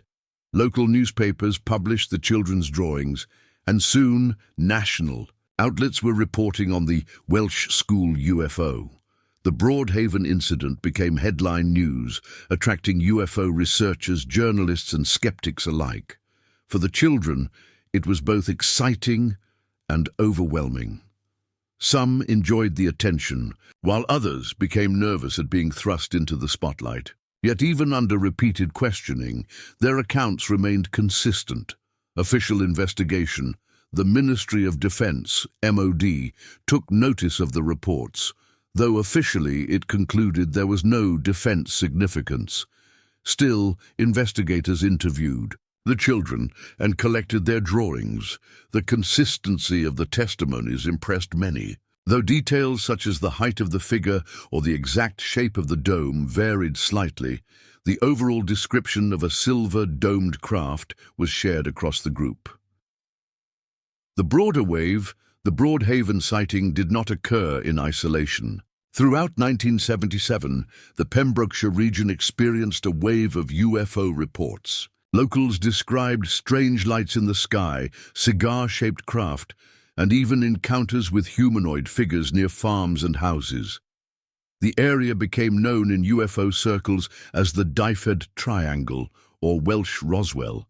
Among the reports were claims of beings in silver suits, hovering lights over fields, and even strange figures entering farm buildings. For believers, it suggested that something unusual was truly happening in the region that year. Skeptics proposed simpler explanations. Some suggested the children may have seen a farm vehicle or silage tank in the field, misinterpreted as a UFO. The humanoid figure could have been a farmer in work clothes. Others argued that childhood imagination and peer influence played a role. Once one child shouted UFO, the excitement spread and details became reinforced through group storytelling. Yet the headmaster's method of separating the children to record their accounts individually makes mass collusion less likely. Legacy of the children's testimony. Decades later, several of the children, now adults, have spoken about the event. Many still maintain their story, recalling vividly the strange silver craft and the figure in the field. Some admit the details may have blurred with time, but they insist that what they saw was no ordinary object. Their drawings, preserved from that day, remain some of the most striking visual records of a school-based UFO sighting. Cultural impact. The Broadhaven primary school sighting helped cement the reputation of Wales as a UFO hotspot. Alongside cases like the Berwyn Mountain incident, 1974, it contributed to British UFO lore and remains one of the most frequently cited UK sightings. For researchers, it is significant not only because of the number of witnesses, but because those witnesses were children, less likely in theory to maintain a coordinated hoax. For skeptics, it highlights how powerful imagination and group psychology can be. Reflection. More than 40 years later, the Broadhaven Primary School sighting remains unresolved. Did a group of children truly witness a craft from beyond Earth, landing in a Welsh field? Or did youthful imagination, cultural influence, and the excitement of the moment create a lasting illusion? The truth may never be known, but the case endures because of its simplicity. A group of children playing outside on an ordinary school day looked up and saw something extraordinary. Their drawings still speak across the decades, sketches of silver domes and strange figures. Reminders that sometimes the most unsettling mysteries begin with the clearest, most innocent eyes. The Voronezh Landing, 1989. In the autumn of 1989, in the Russian city of Voronezh, dozens of witnesses, many of them children, reported seeing a strange craft descend into a park and beings emerge from it. What followed was so extraordinary that it made headlines around the world. This is the story of the Voronezh Landing. The setting Voronezh is a large industrial city about 500 kilometers south of Moscow, set along the banks of the river Voronezh. In 1989, the Soviet Union was nearing the end of its existence, and public discussion of UFOs was rare but not unheard of. On the evening of September 27, 1989, local residents gathered in South Park, a public space where children often played after school. As the sun set, they noticed something unusual in the sky. The descent witnesses described a large, luminous object shaped like a sphere or elongated ellipse, glowing red and orange. It moved silently, descending toward the park. The object hovered briefly, then appeared to land. The crowd, adults and children alike, watched in awe and fear. What happened next was even more astonishing. The beings, according to multiple reports, a hatch opened and several figures emerged. The beings were described as very tall, about 3 meters, 10 feet, with elongated limbs. They wore silvery suits and had small, featureless heads with slit-like eyes. Accompanying them was a robot-like figure, metallic and boxy in appearance. Witnesses said the robot seemed to follow the taller beings, responding to their gestures. One of the giants carried a rod-like device. When pointed, it seemed to cause strange effects on the bystanders. The encounter children playing in the park recalled overwhelming fear. Some reported being temporarily paralyzed or feeling as though reality had shifted. One boy claimed he was vanished briefly, reappearing moments later, though shaken and confused. The beings were said to examine the surroundings calmly, as if surveying the park. After several minutes, they re-entered the craft. The sphere then lifted slowly into the sky, glowing as it disappeared into the distance. But this was not the end. Over the next several days, residents reported seeing the object return multiple times to the same area. Each time, groups of children and adults claimed to witness it. Eyewitness consistency. What made the Voronezh landing remarkable was not only the strangeness of the details, but the number of witnesses. Dozens of children described nearly identical scenes: a glowing craft, towering beings, and a robot. Adults corroborated parts of the account, particularly the strange lights and the descending object. The consistency across independent testimonies made it difficult to dismiss outright. Official investigation. The case attracted immediate attention from Soviet authorities and media. Within days, the Soviet news agency TASS reported on the incident, making it one of the rare UFO stories officially acknowledged in Soviet press. Local police and scientists from the Voronezh Geophysical Laboratory investigated the site. They reported finding depressions in the soil arranged in a triangle, as if heavy objects had rested there. Elevated levels of radiation in the landing area, higher than background levels but not dangerously high. Witnesses who consistently described the same sequence of events. The TASS report was picked up by newspapers worldwide, including the New York Times and the Washington Post. For many, The fact that a Soviet state agency had confirmed a UFO report was astonishing in itself. Global reaction. The Voronezh case quickly became a sensation. Headlines around the world spoke of aliens in Russia and giants in a city park. For many in the West, it seemed almost surreal. A story of extraterrestrials breaking into the evening news during the tense final years of the Cold War. But while the media enjoyed the spectacle, researchers debated its credibility. Skeptics argued that the incident might have been the result of mass hysteria, especially among children. A bright celestial event, such as a meteor or atmospheric phenomenon, could have triggered imaginative interpretations. Others suggested that the media exaggerated the details. The Soviet press, newly freed under glasnost, openness, sometimes sensationalized stories to attract attention.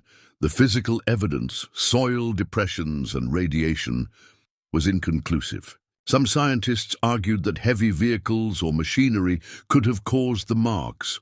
Radiation levels, though elevated, were within ranges that could result from natural variation. Supportive perspectives. Despite these doubts, many researchers found the case compelling. The sheer number of witnesses, the consistency of their descriptions, and the official reporting by TASS set it apart from typical UFO stories. Children interviewed separately repeated the same details. The height of the beings, the metallic robot, the glowing craft. Their drawings, collected afterward, were remarkably similar. For believers, this was not a simple illusion or hoax. It was evidence of something genuinely extraordinary. Legacy of the case. The Voronezh landing became one of the most famous UFO cases of the late 20th century. It was featured in books, documentaries, and debates among researchers worldwide. For some, it stands as one of the strongest mass witness cases, comparable to the Westall incident in Australia, 1966, or the Ariel school encounter in Zimbabwe, 1994.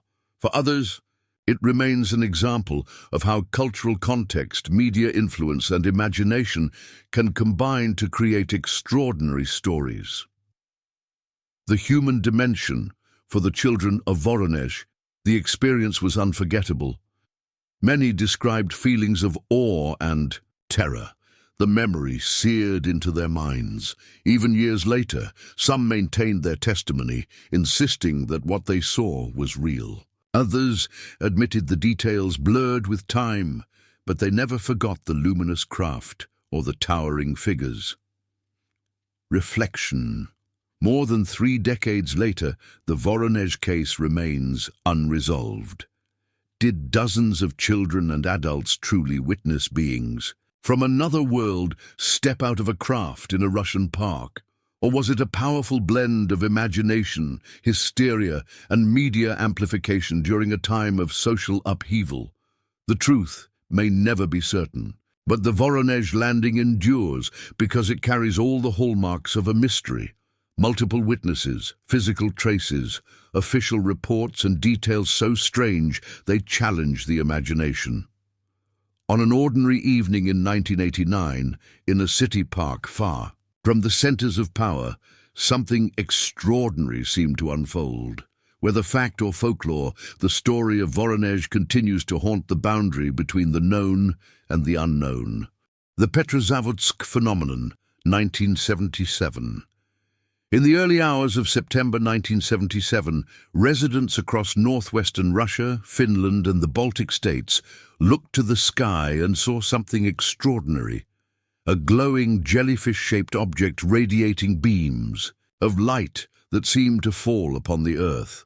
The event became known as the Petrozavodsk phenomenon, and it remains one of the most widely reported and debated UFO sightings of the late Soviet period. The setting was September 20th, 1977, just before dawn. Across the Soviet Union, ordinary life was beginning. Workers on their way to factories, fishermen preparing for the day, night shift laborers returning home. In the city of Petrozavodsk, located near Lake Onega in Karelia, dozens of residents noticed a strange glow in the sky. But this was no ordinary sunrise or meteor.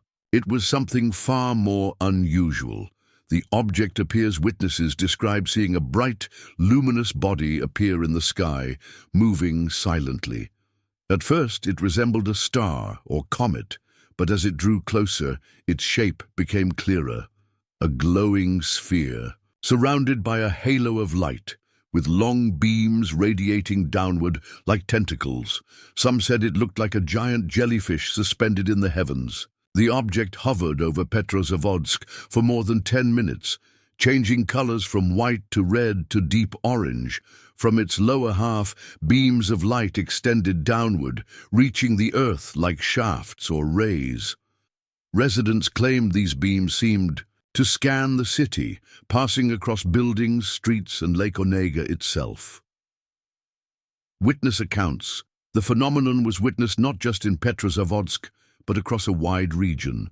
Reports came from Karelia, Estonia, Finland, and even ships in the Baltic Sea. In Petrozavodsk, workers at a local shipyard stopped to stare. Drivers pulled their cars to the roadside. Fishermen reported that the beams of light illuminated the water's surface, creating rippling patterns unlike anything they had seen before. Some residents said the beams seemed to penetrate windows, casting unusual patterns of light inside their homes. Others spoke of a drizzling rain of luminous rays that fell from the object. After lingering, the glowing jellyfish rose higher and drifted away to the east, eventually disappearing. Beyond the horizon, the scale of the sightings, what made the Petrozavodsk phenomenon extraordinary, was the sheer number of witnesses. Hundreds of people, spread across multiple countries, saw the same event at the same time. Unlike isolated sightings, this was a regional phenomenon, recorded over hundreds of kilometers.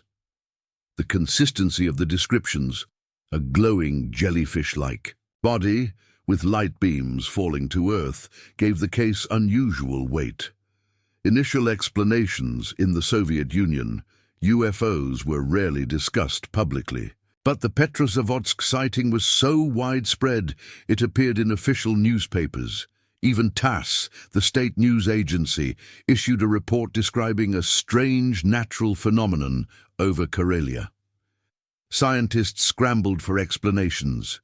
Some suggested the lights were connected to the launch of a Soviet satellite, Cosmos 955, which had been placed into orbit from the Plesetsk Cosmodrome just before the sightings. Indeed, rocket launches can create spectacular atmospheric effects, especially at dawn, as sunlight illuminates exhaust plumes in the upper atmosphere. These can resemble glowing shapes with radiating beams, problems with the rocket explanation. While the Cosmos 955 launch coincided with the timing of the event, many researchers argue it cannot fully explain the phenomenon. Duration. Witnesses reported the object hovered for more than 10 minutes, far longer than typical rocket plumes. Shape. The jellyfish structure, with beams directed downward, differed from the expanding fan-shaped plumes usually seen during launches. Geography. The phenomenon was observed over a vast area, with consistent details from locations far beyond the rocket's normal visibility range. Even some Soviet scientists acknowledged that the Cosmos launch did not entirely match the descriptions. Scientific studies, the Petrozavodsk phenomenon, prompted one of the first official Soviet studies of UFOs. In 1978, the Soviet Academy of Sciences created a commission to investigate reports of anomalous phenomena in the atmosphere. Researchers collected testimonies, photographs, and atmospheric data. While no definitive conclusion was reached, the case helped push forward a more systematic study of unexplained aerial events in the Soviet Union. International attention, the story crossed borders quickly. Newspapers in Finland, Sweden, and other European countries covered the event. Western researchers noted its similarity to other mass UFO sightings around the world, such as the Phoenix Lights decades later. For many, It was a rare instance of a UFO event breaking through the Soviet information barrier, providing raw testimony from ordinary citizens. Skeptical perspectives. Skeptics maintain that the Petrozavodsk phenomenon was a combination of rocket exhaust, atmospheric conditions, and human interpretation. At dawn, light refracting through high-altitude ice crystals can create strange halos and beams. Combined with the launch of Cosmos 955, these conditions could have produced the jellyfish-like appearance described. But the psychological factor, how groups interpret strange sights collectively, also plays a role. Once people saw something unusual, descriptions may have grown more dramatic, reinforcing one another.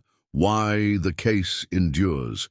Even with scientific and skeptical explanations, the Petrozavodsk case endures because of its unique qualities. Mass witnesses, hundreds across multiple countries, official acknowledgement, reported by TASS and studied by Soviet scientists, physical descriptions consistent across geography, a glowing, jellyfish-like object with beams of light. Timing, coinciding with a rocket launch, yet not fully explained by it. For UFO researchers, it remains one of the strongest mass sighting cases on record. Reflection more than 40 years later, the Petrozavodsk phenomenon remains mysterious. Was it an extraordinary atmospheric effect tied to a satellite launch, or evidence of something we still do not fully understand? The image described, a glowing jellyfish hanging in the pre-dawn sky, its beams sweeping the earth, continues to haunt the imagination.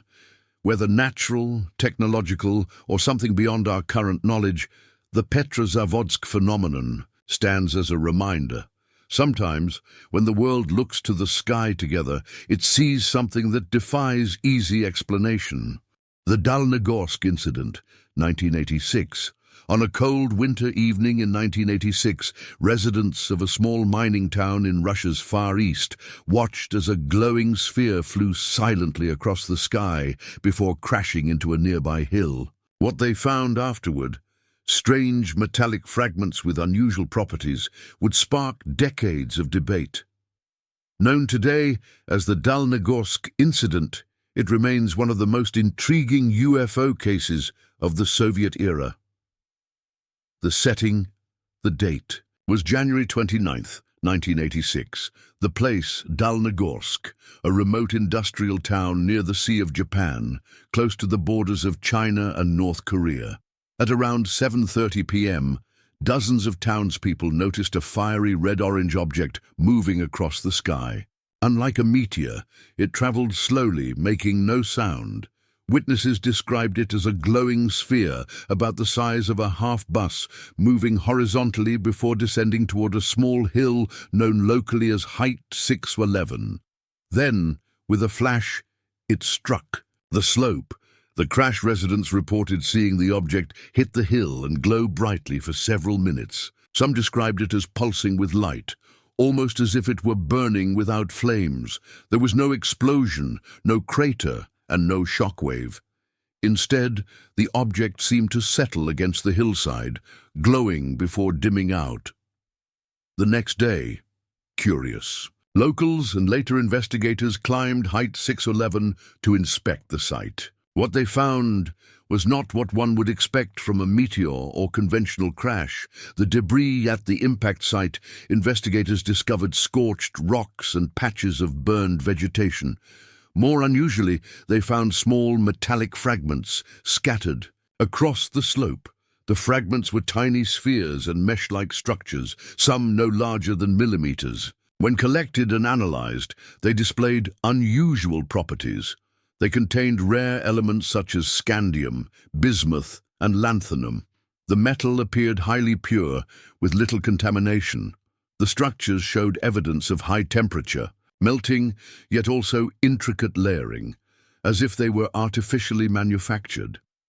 Some samples included fine mesh or grid-like patterns that looked engineered rather than natural. Scientific analysis. The materials were studied by multiple Soviet institutions, including laboratories in Moscow and Vladivostok. Scientists concluded that the fragments were not typical industrial waste. Metallurgical studies found that the purity and microscopic structure of the alloys would have been difficult to produce, even with advanced Soviet technology of the 1980s. Some researchers speculated that the material was created under conditions of extremely high temperature and pressure, beyond what was then achievable in conventional manufacturing. For UFO researchers, this was groundbreaking, physical evidence that could not be easily explained as a natural phenomenon. Witness testimonies. Dozens of townspeople maintained they had seen the glowing sphere. Some described it as moving in a deliberate, controlled way, not falling like a meteor. One resident said it was like a red ball of fire, but it didn't burn anything around it when it landed, it just sat there, glowing. Others described how the object emitted no sound and traveled with unusual stability, unlike natural space debris.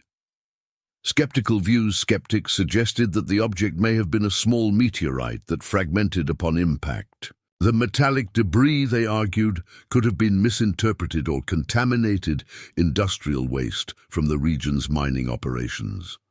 But the absence of a crater, the controlled movement of the object, and the unusual composition of the fragments all challenged this explanation. Height 611, a hot spot.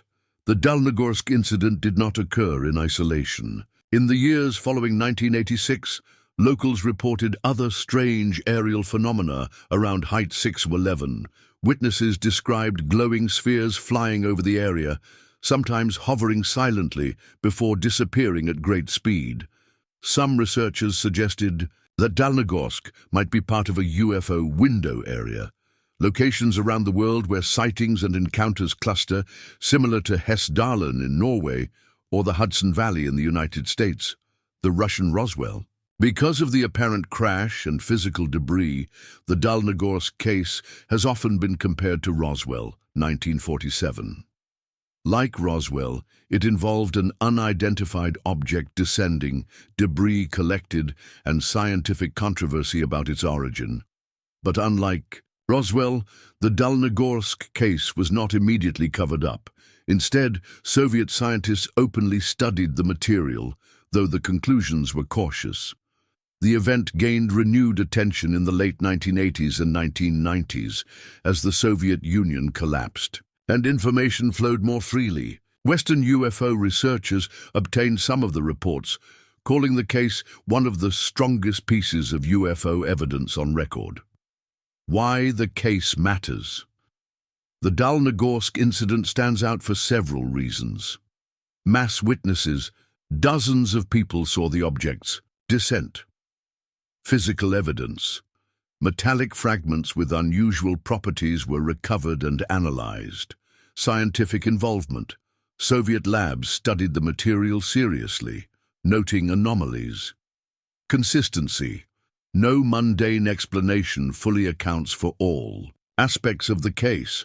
For believers, it is one of the clearest examples of a UFO leaving behind physical traces. For skeptics, it highlights the difficulty of distinguishing extraordinary phenomena from misidentified natural events.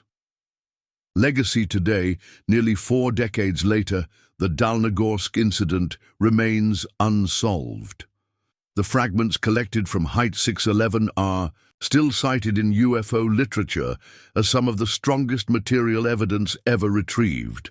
Some Russian scientists have continued to argue that the alloys contained microscopic structures not easily explained by known metallurgy. Others maintain the case could be explained by rare atmospheric or geological processes, but no definitive explanation has ever been given. Reflection. What crashed on Height 611 that January evening in 1986? Was it a meteor shedding strange metallic fragments as it burned? Industrial waste, mistaken for something extraordinary, or a craft not of this earth, leaving behind material clues of its origin? The Dalnogorsk incident endures because it sits at the crossroads of testimony, science, and mystery. It is neither easily dismissed nor fully proven. On a hillside in Russia's far east, under the cold winter sky, something fell and left behind fragments that still puzzle scientists and researchers alike.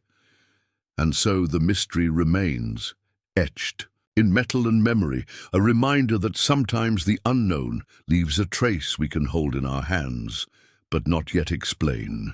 The Imjärvi case, 1970. On a cold winter's day in January 1970, two men skiing near a frozen lake in Finland reported an encounter with a craft and beings that left them physically affected for years afterward. Known as the Imjärvi case, it remains one of the most enigmatic UFO encounters in Scandinavia. The setting it was January 7, 1970, in the small village of Imjärvi, about 80 kilometers north of Helsinki, Finland. The landscape was typical of the region: snow-covered forests, frozen lakes, and quiet farmland. That afternoon, Esko Viljo, a 38-year-old farmer, and Arto Laaksonen, a 36-year-old laborer, decided to go skiing. Both were experienced outdoorsmen, used to the silence and cold of Finnish winters. They could not have anticipated that their outing would become one of Europe's most famous UFO cases. The object at around 4:45 p.m., as daylight faded into dusk, the two men reached a clearing near the frozen lake Imjärvi. Suddenly, they noticed a bright light in the sky. At first it looked like a star or plane, but it grew larger and descended silently, stopping about 15 meters above the ground. They described it as a disc-shaped craft, about 3 meters across, glowing with a brilliant white light. From its underside, a beam shone downward, illuminating the snowy ground. The encounter. The two men stood frozen in astonishment as the beam touched the ground. From within it, a small humanoid figure appeared, about 1 meter tall, dressed in a greenish suit. The figure seemed to float or hover just above the snow. The being carried a dark, box-like object, which it pointed toward the witnesses. Immediately, both men felt weak and disoriented. Viljo later said he was paralyzed, unable to move. Laaksonen reported dizziness and nausea. The figure hovered for several moments, as if observing them, then withdrew back into the craft. The departure, the beam of light retracted, and the disk rose silently into the sky. Within seconds, it accelerated and disappeared into the distance, leaving the men stunned in the snowy clearing. But the encounter was not over. The men soon realized that what they had experienced was not just visual. It had left lasting physical effects. The after effects, both Viljo and Laaksonen reported immediate symptoms after the encounter: weakness, headaches, nausea, and eye irritation. Their skin felt hot, as if sunburned, despite the freezing winter air. In the days that followed, they continued to suffer health problems. Their vision blurred, they felt fatigued, and they struggled with concentration. Medical examinations confirmed unusual conditions, elevated white blood cell counts in both men, suggesting their bodies were reacting to stress or radiation exposure. Skin irritation, particularly on exposed areas, consistent with mild radiation burns. For months afterward, they continued to experience fatigue and weakness. Viljo, especially, reported recurring health problems for years. The investigation news of the encounter quickly spread, and investigators from FUFORA, the Finnish UFO Research Association, interviewed the witnesses. Both men described the same sequence of events, consistent in detail and unaffected by suggestion. They were considered reliable. Ordinary men with no history of hoaxes or interest in UFO publicity. Their emotional state during interviews suggested sincerity. Investigators also examined the site. While no physical trace of the craft was found, the consistency of the men's symptoms convinced researchers that they had been exposed to some unusual energy source. Witness credibility. The Imjärvi case gained attention not only in Finland, but internationally. Because of the credibility of the witnesses, both men were respected members of their community. They reported their experience promptly and without embellishment. Their medical conditions were documented by doctors. Unlike cases reliant only on testimony, this one included medical evidence which gave it unusual weight. Skeptical skeptics have proposed alternate explanations. Some suggest the men may have seen an unusual atmospheric phenomenon, perhaps ball lightning or an optical effect, and misinterpreted it. Others argue that psychological suggestion or stress could have caused the physical symptoms. For example, strong fear can trigger psychosomatic effects, such as headaches and weakness. But the elevated white blood cell counts and skin irritation are harder to explain psychologically. Radiation exposure has been suggested, but no known source in the area accounted for it. Why the case stands out.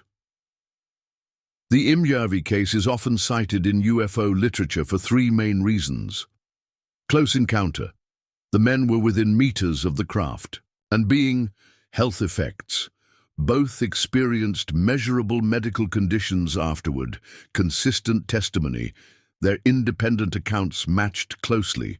Unlike fleeting lights in the sky, this was an encounter with lasting physical consequences. Broader context, the 1970s saw a wave of UFO sightings across Europe, but the Imjärvi case was unique in Finland. It prompted serious discussion in Scandinavian media and among researchers.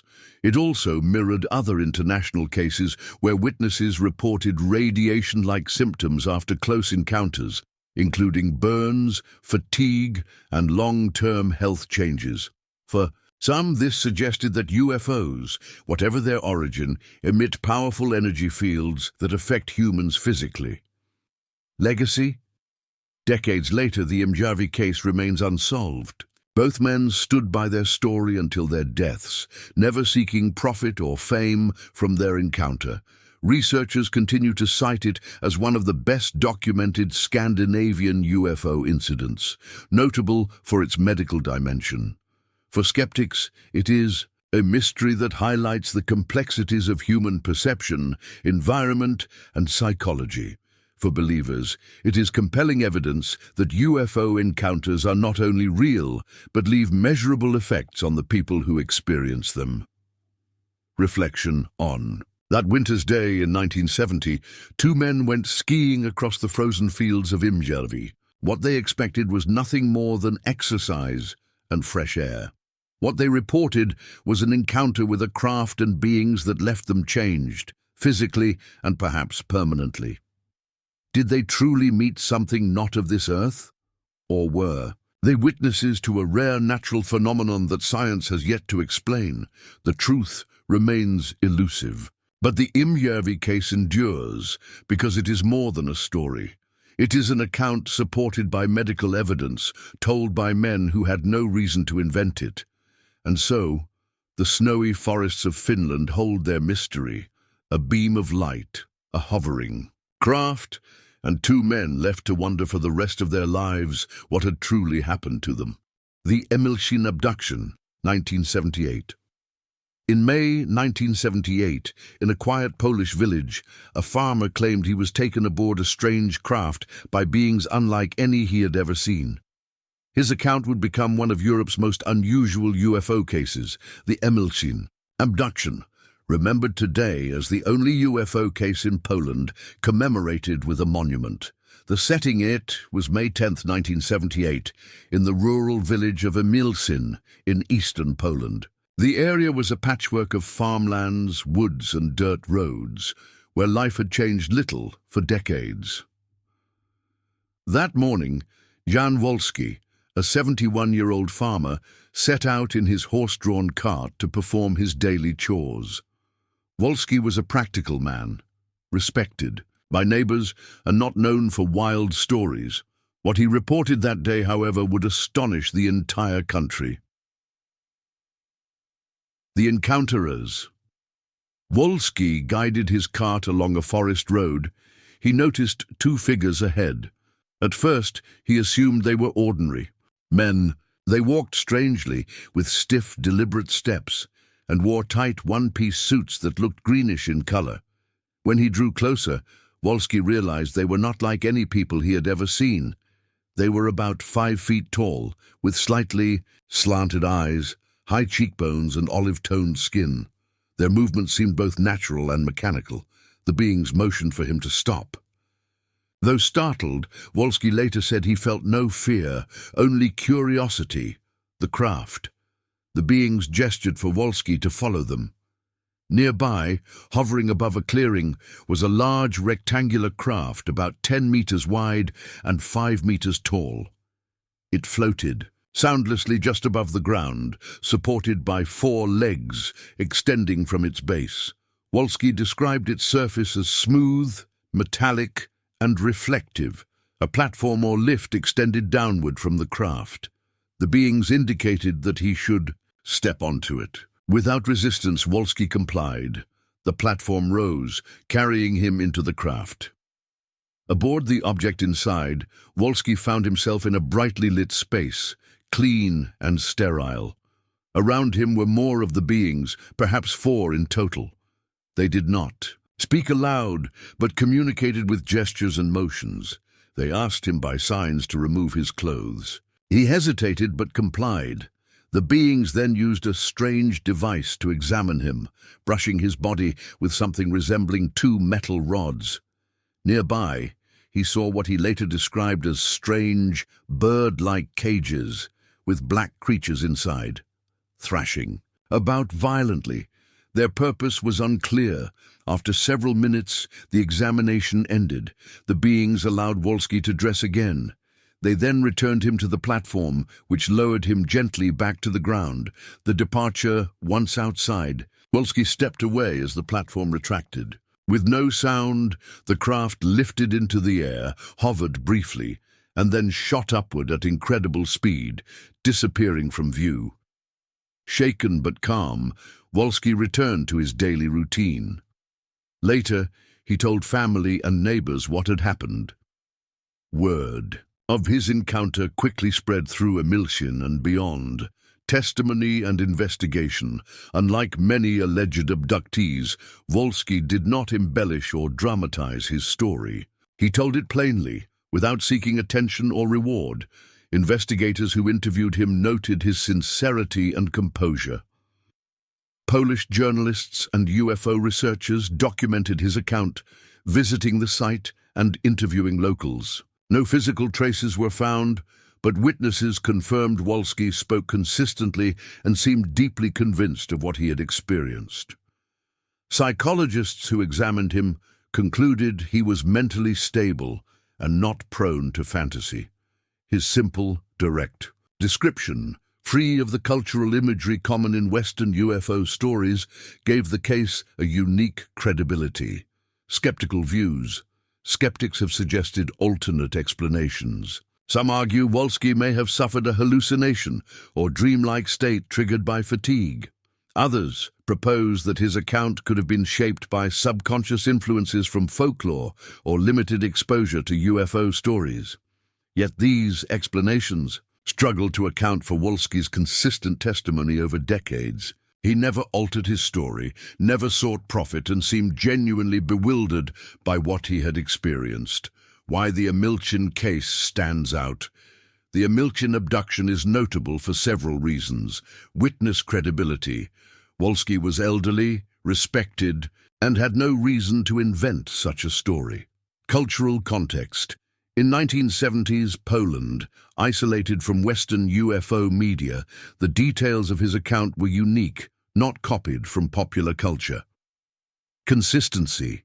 He repeated the same story for years, without embellishment. Public recognition. Unlike most cases, the Emilchin abduction was later commemorated with a monument, suggesting its cultural significance. The monument in 2005, nearly 3 decades after the incident, a stone monument was erected in Emilchin. It bears an inscription. On 10 May 1978, in Emilchin, a UFO object landed. The truth will astonish us in the future. It stands today as the only public monument in Europe dedicated to an alleged UFO landing, a symbol of how deeply the event entered local and national memory. Broader significance. The Amilchin case is often compared to other classic abduction stories, such as the Betty and Barney Hill case, 1961, in the United States. But it remains unique because of its Eastern European setting, its credible, reluctant witness, and the later decision to honor it with a monument. It also reflects how UFO experiences cross cultural boundaries. Even in rural Poland, far from Hollywood and UFO subculture, people reported encounters with beings and craft strikingly similar to those described elsewhere in the world. Reflection. More than 40 years later, the Amilchin abduction remains a mystery. Was Jan Wolski truly taken aboard a craft by beings from another world? Did he experience a psychological event, shaped by unknown internal forces, or was it something else entirely, a phenomenon science has yet to explain? The truth may never be known, but the case endures because of its simplicity, sincerity, and the lasting impression it left on Poland. In the quiet fields of Amilchin, a farmer claimed to have stepped into the unknown and returned with a story that would outlive him. Today, the monument in the village stands not only as a reminder of his encounter, but as a symbol of humanity's enduring fascination with mysteries beyond the stars. The Megas Platanos case, 1990. In the summer of 1990, in a small Greek village, 3 friends traveling late at night reported an encounter with a strange craft and beings that left them disoriented and frightened. Known as the Megas Platanos case, it remains one of the most puzzling European UFO incidents of the modern era. The setting, the village of Megas Platanos in central Greece, lies among rolling hills and olive groves, surrounded by winding rural roads. In 1990, it was a quiet, traditional community where little out of the ordinary ever happened. But on the night of September 2nd, 1990, 3 friends driving near the village would experience something they could never forget. The journey. The witnesses were 3 young men from Athens, in their early 20s, who had been vacationing in the area. Late that night, they were driving along a rural road outside Megas Platanos when they noticed an unusual light in the sky. At first, they assumed it was a plane or helicopter, but as it drew closer, it became clear this was something entirely different. The encounter, hovering low over the fields ahead, was a large, disc-shaped craft, glowing with white and orange lights. It emitted no sound, gliding silently across the night sky. The men stopped their car and got out to watch. As they stared, the craft descended even lower, almost to the level of the treetops. Then, a brilliant beam of light shot down from its underside, illuminating the road and the car. The next thing the men remembered was confusion, a gap in time. They later realized more than 2 hours had passed, though to them only minutes seemed to have gone by. Missing time, when the men came to, they were standing outside their car, disoriented and shaken. The craft was gone. They quickly realized their watches no longer matched the time. More than 2 hours had elapsed since they had first seen the light. None of them could recall what had happened during that period. Later, under hypnosis, fragments of memory emerged, being lifted by the beam of light, finding themselves in a bright, sterile room inside the craft. Small, humanoid beings examining them with instruments. A feeling of paralysis, but also of mental impressions, communication without words. The details echoed other abduction narratives reported around the world. After effects, in the days following, the men experienced unusual symptoms. They complained of fatigue, headaches, and disturbed sleep. One reported nightmares of large eyes staring at him in the dark. Perhaps most disturbing was the consistency of their accounts. Interviewed separately, each man described the same sequence of events and the same types of beings, small, humanoid, with large heads and dark eyes. Local witnesses. What makes the Megas Platanos case particularly intriguing is that the three friends were not alone. Other residents of the village later reported strange lights in the sky that same night. Several locals said they saw a glowing disc hovering low over the fields, moving silently before shooting upward at great speed. These independent testimonies lent credibility to the men's story. It was not only their word against doubt. Others had seen something unusual in the skies over Megas Platanos. The case was investigated by Greek UFO researchers and later gained attention internationally. The men underwent psychological evaluations and hypnosis sessions, which suggested they were sincere in their testimony. Their accounts matched many details from other abduction cases worldwide. The beam of light lifting witnesses into the craft. The missing time phenomenon. Medical examinations aboard a bright, sterile room. Telepathic communication with beings. For many researchers, these similarities suggested a global pattern of experiences that could not be dismissed as coincidence. Skeptical.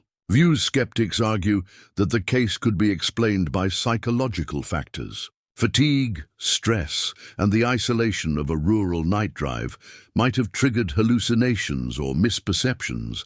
The missing time, they suggest, could have been a lapse in memory caused by hypnosis suggestion. Others point to cultural influence. By 1990, stories of alien abductions were widely publicized in books and films, and the men could have unconsciously absorbed these ideas. Yet the corroborating witnesses in Megas Platanos, locals who saw strange lights independently, remain difficult to dismiss. Why the case stands out.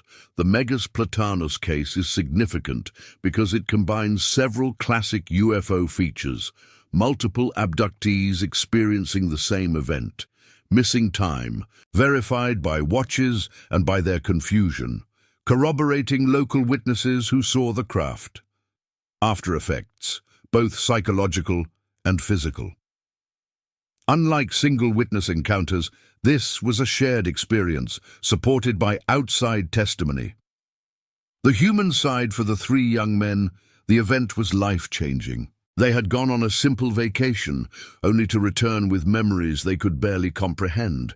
They were reluctant to seek publicity and initially told only a few close friends. It was researchers who brought their story to wider attention. Even decades later, they maintained their account. Legacy, the Megas Platanos case, remains one of Greece's most famous UFO encounters. It is often mentioned alongside the Emil abduction, 1978, Poland, and the Ilkley Moor encounter, 1987, UK, as part of a wave of European close encounter cases in the late 20th century. For believers, it is compelling evidence that abduction phenomena are real and global. For skeptics, it highlights how cultural stories can influence perception and memory.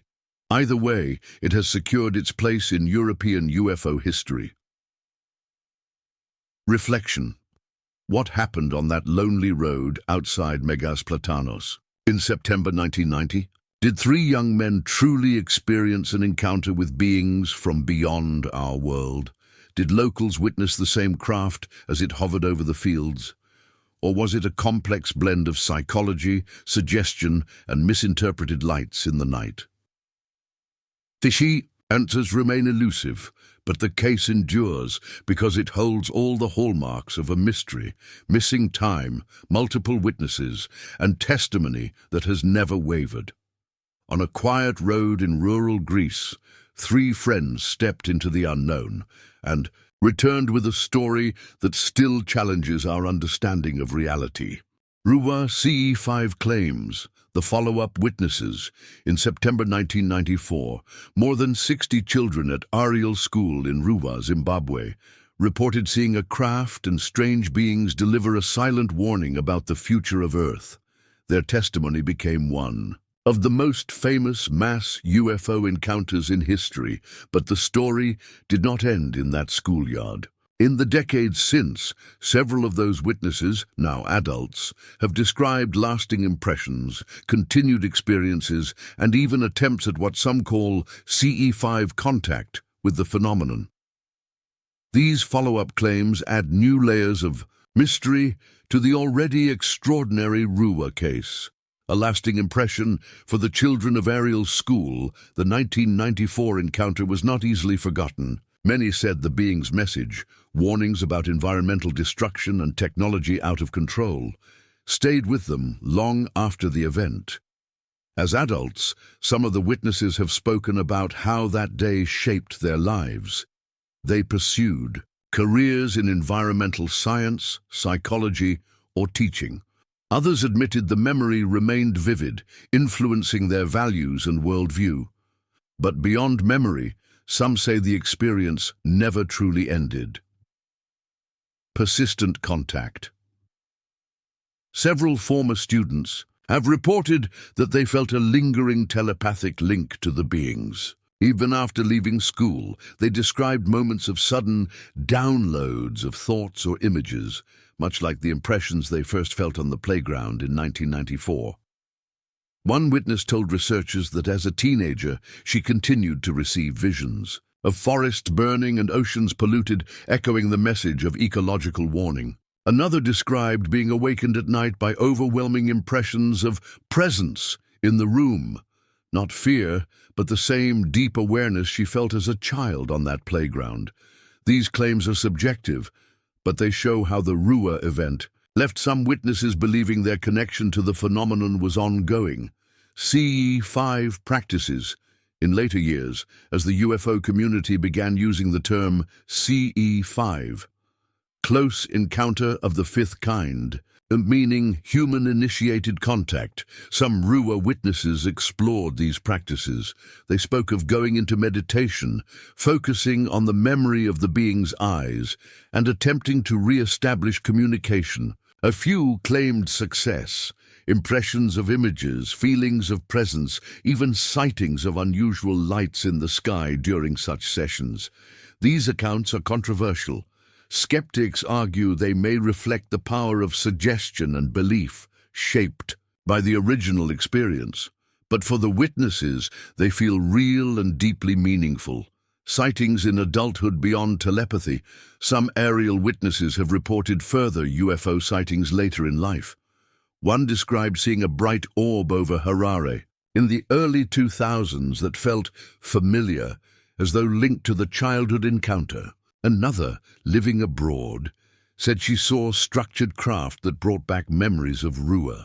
While these later sightings cannot be confirmed, they highlight how the phenomenon seemed to continue for some long after 1994, emotional and psychological. Impact researchers like Harvard psychiatrist Dr. John Mack, who interviewed the children shortly after the event, noted how intensely the experience affected them. Mack himself suggested the phenomenon was not only physical but psycho-spiritual, capable of shaping consciousness in ways that transcend a single event. In follow-up interviews decades later, some witnesses echoed this. They described heightened empathy, a lifelong sense of environmental responsibility, and a feeling of being watched over or guided since childhood. For others, the memory remained unsettling, a trauma they preferred not to revisit. Not every child grew up to embrace the story. Some distanced themselves from it, insisting they wanted to move on. Skeptical interpretations. Skeptics argue that these CE5-style claims may be products of suggestion, memory reinforcement, or cultural influence. Memory reinforcement. Over the eye. Years, documentaries, interviews, and books about Ruwa have retold the story, potentially shaping the way witnesses remember it. Psychological imprint. An extraordinary childhood event can influence beliefs, dreams, and later perceptions, creating a sense of ongoing contact. Cultural influence.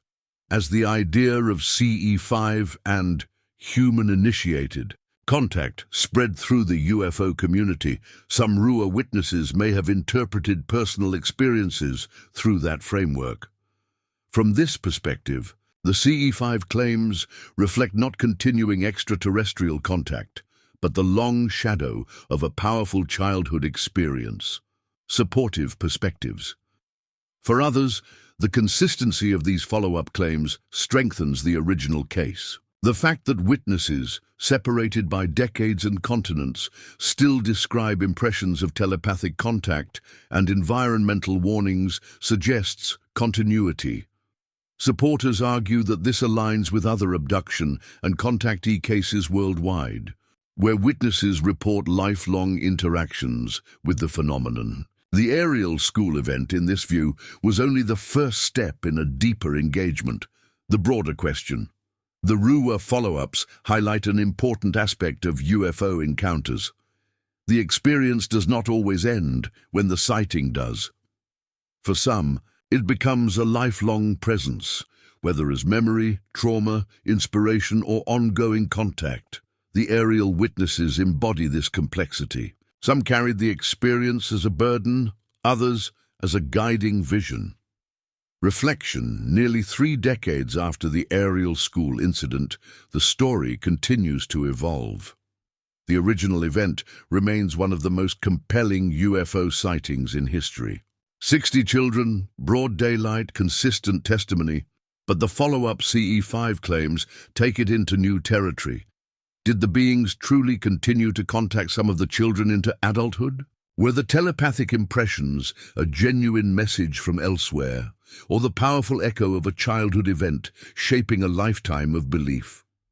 The answers remain uncertain. What is undeniable is that for some of the aerial witnesses, the encounter was not confined to a single morning in 1994. It became part of their lives, a continuing presence that decades later they still feel. And that may be the most mysterious part of all. That sometimes the extraordinary does not end when the craft departs. Sometimes it lingers, in memory, in consciousness, and perhaps in contact that stretches across a lifetime. The Manises UFO Incident, 1979. On a November night in 1979, a commercial flight over Spain became the center of one of Europe's most dramatic UFO encounters. The incident forced an emergency landing, triggered a military scramble, and left questions that remain unanswered to this day. Known as the Manises UFO Incident, it is still regarded as one of Spain's most compelling UFO cases. The flight was the evening of November 11, 1979. TAE flight JK297, a Super Caravelle jetliner, departed from Salzburg, Austria, bound for Las Palmas in the Canary Islands, with a stop in Mallorca. On board were 109 passengers and crew. Captain Francisco Javier Lerdo de Tejada, an experienced pilot, was at the controls. For him, it was expected to be an ordinary night flight.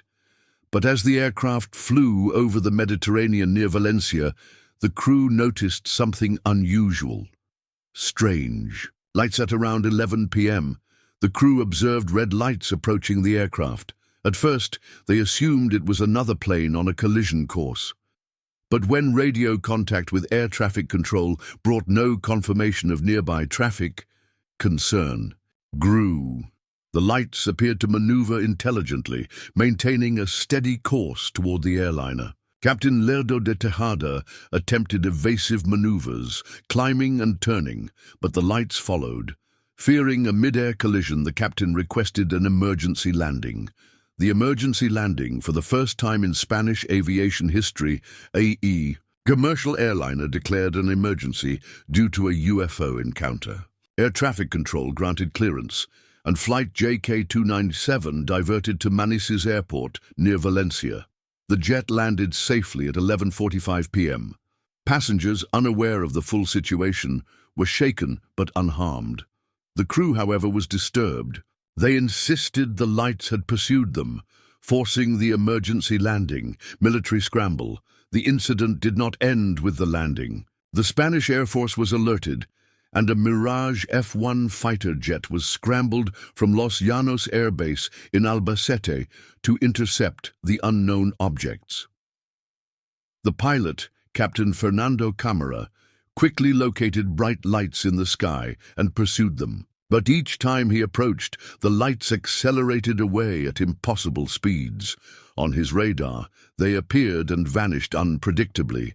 Camara later described the objects as capable of outmaneuvering his fighter with ease. After a tense chase that stretched over 200 kilometers, the Mirage returned to base empty-handed. Witnesses on the ground, the UFOs were not seen only by pilots.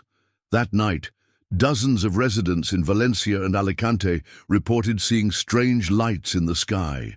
Their descriptions matched what the pilots had reported: bright, fast-moving red and white lights performing unusual maneuvers.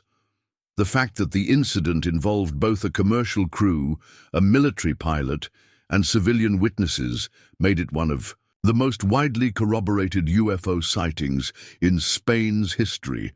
Official investigation. The Spanish Air Force launched a formal investigation. Captain Lerdo de Tejada and his crew gave detailed testimony, insisting the lights were real objects, not illusions. The Mirage pilot's testimony carried equal weight. Camara stressed that the object's speed and agility exceeded known technology. His radar confirmed their presence, though they disappeared too quickly to engage. The official report concluded that anomalous phenomena had occurred, but stopped short of declaring them extraterrestrial. Still, the case remained classified for years before being released to the public. Skeptical explanations. Over the years, skeptics have proposed alternate explanations.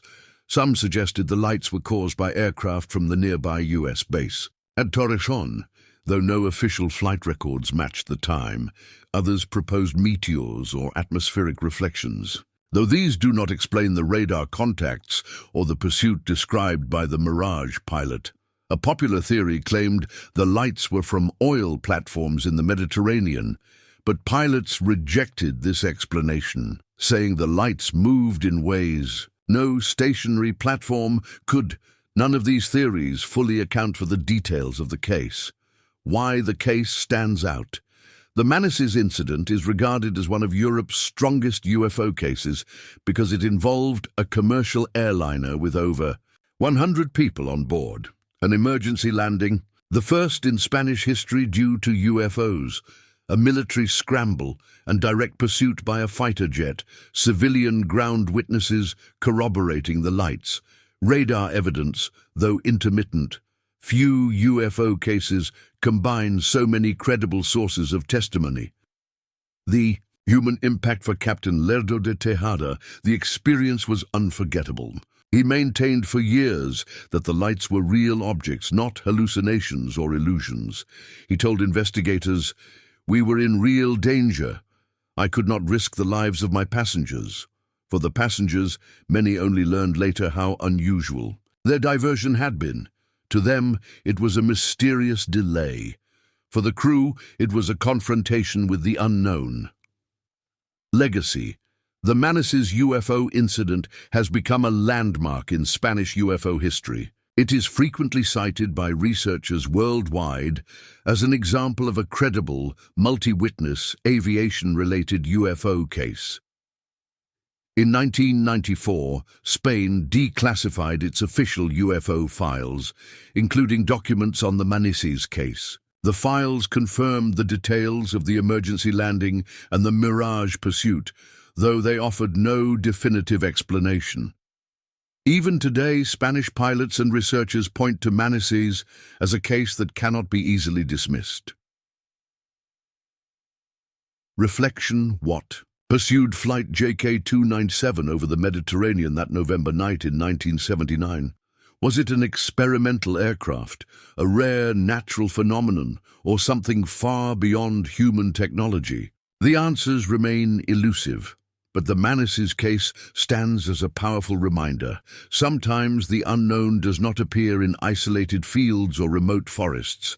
It intercepts commercial flights, forces emergency landings, and challenges even the best-trained military pilots. On that night, the skies over Spain played host to a mystery that remains unsolved, and the passengers of Flight JK-297, unknowingly, became part of one of the most extraordinary UFO encounters in European history. The Coin helicopter incident, 1973. On an October night in 1973, 4 U.S. Army reservists flying a helicopter over Ohio experienced one of the most startling UFO encounters ever recorded.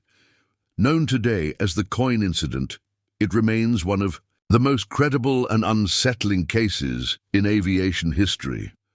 The setting it was the night of October 18, 1973, during a period of intense UFO activity across the United States. At 11:10 p.m., a U.S. Army Reserve UH-1 Huey helicopter lifted off from Columbus, Ohio. On board were Captain Lawrence J. Coyne, a 36-year-old flight instructor, Lieutenant Arrigo Jesse, the co-pilot, Sergeant John Healy, and Sergeant Robert Janasek. They were en route to Cleveland Hopkins Airport, cruising at about 2,200 feet. For the crew, it was a routine night flight, until something appeared in the sky. The object appears as the helicopter passed near Mansfield, Ohio. Sergeant Janasek spotted a red light off to the west. At first, it seemed like a distant aircraft, perhaps on a collision course, but within seconds the light grew larger and brighter, moving rapidly toward them. Coyne radioed Cleveland Air Traffic Control, but there was no response. The radio seemed to have gone dead. The red light continued its approach at high speed. Near collision, Captain Coyne, fearing a collision, threw the helicopter into a controlled descent, dropping from 1,700 feet to 1,500 and then down toward 1,300. Still, the object matched their movement, closing the distance. The crew braced for impact. But instead of striking them, the object halted abruptly, hovering directly in front of the helicopter. Description of the object. The crew now saw it clearly. It was a massive, cigar-shaped craft, metallic gray, with a glowing red light at its nose. Along its sides, green lights illuminated the helicopter's cockpit with a brilliant, eerie glow. Coyne estimated it was about 50 to 60 feet long. It made no sound. The object hovered alongside them, close enough that the soldiers could see its structure in detail. Then, without warning, a green beam of light shone down from the underside, bathing the helicopter. The green beam, as the green beam engulfed them, something extraordinary happened. Coyne realized the helicopter was no longer descending. In fact, it was rising, rapidly and without his control. The altimeter spun upward, 3,000 feet, 3,500, 3,800. Coyne pulled back on the controls, trying to level the aircraft, but it continued to ascend as though pulled by an unseen force. Finally, at around 3,800 feet, the climb stopped. The green beam vanished. The craft tilted upward, accelerated silently, and disappeared into the night sky at incredible speed. Aftermath in the sky stunned, Coyne and his crew regained control of the helicopter. The radio, which had gone dead during the encounter, suddenly came back online. They contacted Cleveland, who reported no unusual traffic in their area. The crew flew on in silence, shaken by what they had just experienced. Civilian witnesses. The soldiers were not the only ones to see the event. On the ground below, multiple civilians reported witnessing the strange craft. One family driving along Route 430 near Mansfield said they saw a large, cigar-shaped object hovering near a helicopter, with red and green lights illuminating the night. Another group described seeing the green beam shine down toward the ground. These independent testimonies corroborated the soldiers' account, ruling out the possibility of imagination or hallucination. The official report: the U.S. Army reservists filed an official report immediately after landing. Captain Coyne, a decorated officer with an impeccable record, described the encounter in precise detail. The other three men backed his account without hesitation. Unlike many UFO stories, this one involved trained military personnel who were sober, professional, and had nothing to gain by fabrication. Skeptical theories. Skeptics have tried to explain the Coyne incident in various ways, meteor or bolide. Some argued the red light could have been a meteor streaking through the atmosphere, but meteors do not hover, pace aircraft, or shine beams of light. Misidentified aircraft. Others suggested it was a private plane or military jet, but no known aircraft could maneuver silently as described, nor disable the helicopter's radio. Illusion or stress. Some speculated the soldiers misinterpreted lights due to stress. Yet the presence of civilian witnesses undermines this theory. None of these explanations fully account for the ascent of the helicopter while under the green beam, a detail confirmed by the altimeter readings. Why the case stands out. The Coyne incident is considered one of the most credible UFO cases because of its unique features. Multiple trained military witnesses on board, civilian corroboration from the ground, physical effects on the helicopter, radio failure, unexplained ascent, detailed official reports filed immediately after the event. For many researchers, it is one of the strongest aviation-related UFO encounters in history. The human impact. Captain Coyne and his crew spoke openly about the incident in later years. They described it calmly, without sensationalism. For them, it was not about belief or disbelief. It was a matter of record. Coyne later told interviewers, "This was no illusion. We all saw it. We all reported it. It was real." The crew carried the memory for the rest of their lives, a reminder that even disciplined soldiers are not immune to the unknown. Legacy. The Coyne helicopter incident became a cornerstone of UFO research in the 1970s. It was widely publicized, investigated by both civilian groups and the military, and remains one of the few cases where a UFO encounter nearly resulted in an aviation disaster. Unlike many cases, it has resisted debunking for 50 years. To this day, no natural or man-made explanation fits all the details. Reflection. What rose out of the darkness that October night over Ohio, stopping a U.S. Army helicopter in its tracks and pulling it skyward with a beam of green light? Was it an experimental craft, a misinterpreted natural phenomenon, or something beyond our understanding? The truth remains hidden. But the Coyne incident endures because it cannot be easily dismissed.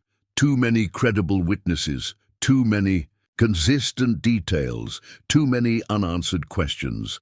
On that night in 1973, 4 soldiers and several civilians glimpsed something extraordinary, and nearly 50 years later, their testimony still stands as one of the most unsettling encounters in the history of aviation. The Exeter Incident, 1965.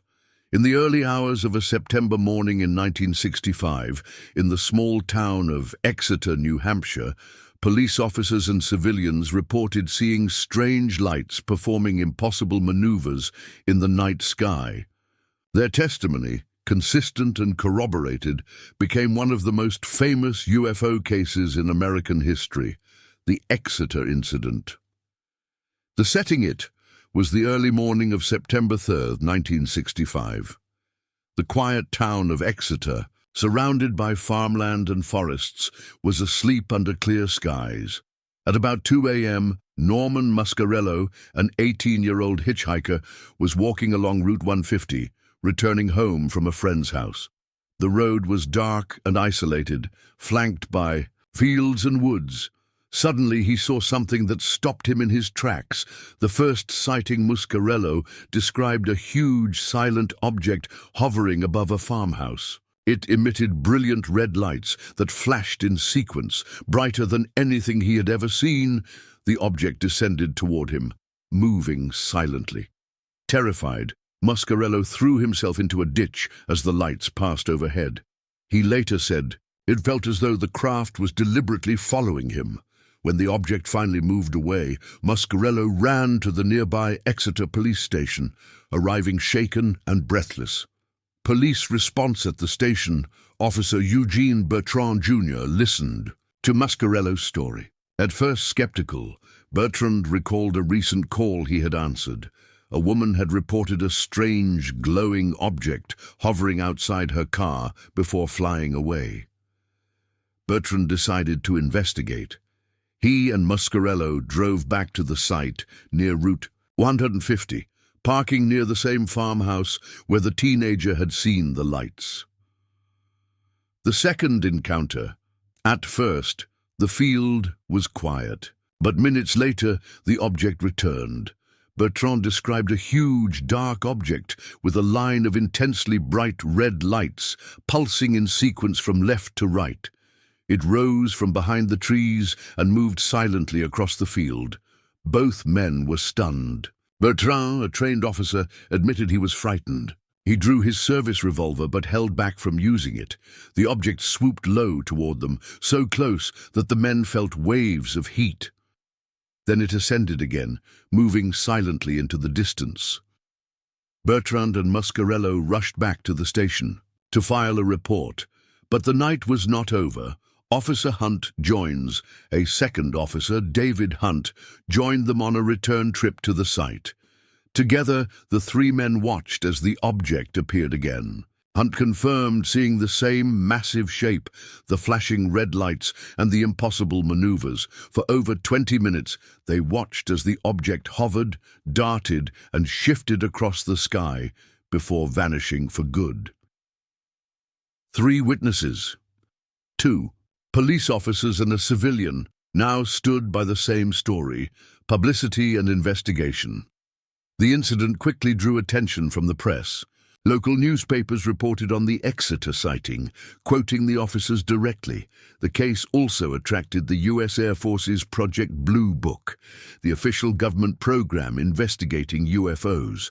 Investigators interviewed the witnesses, all of whom gave consistent accounts. Air Force explanation. The Air Force's conclusion was anticlimactic. They suggested the witnesses had seen Operation Big Blast, a late-night aerial refueling exercise involving Air Force planes in the region. But the officers strongly rejected this explanation. They were familiar with aircraft lights and maneuvers. What they had seen, they insisted, was not airplanes. Mascarello, too, said the craft was silent, massive, and moved in ways no conventional aircraft could. Civilian support. The case gained further weight when multiple Exeter residents reported strange lights in the skies around the same time. Some described red and white lights maneuvering silently. Others claimed their animals were disturbed during the events. Together, the testimonies painted a picture of a real, physical phenomenon witnessed by dozens in the area.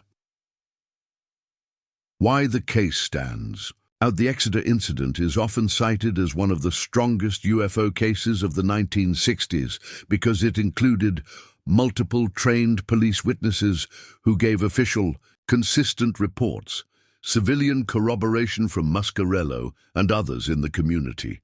Long-duration sightings of a structured object, not just fleeting lights, rejection of official explanations by credible witnesses.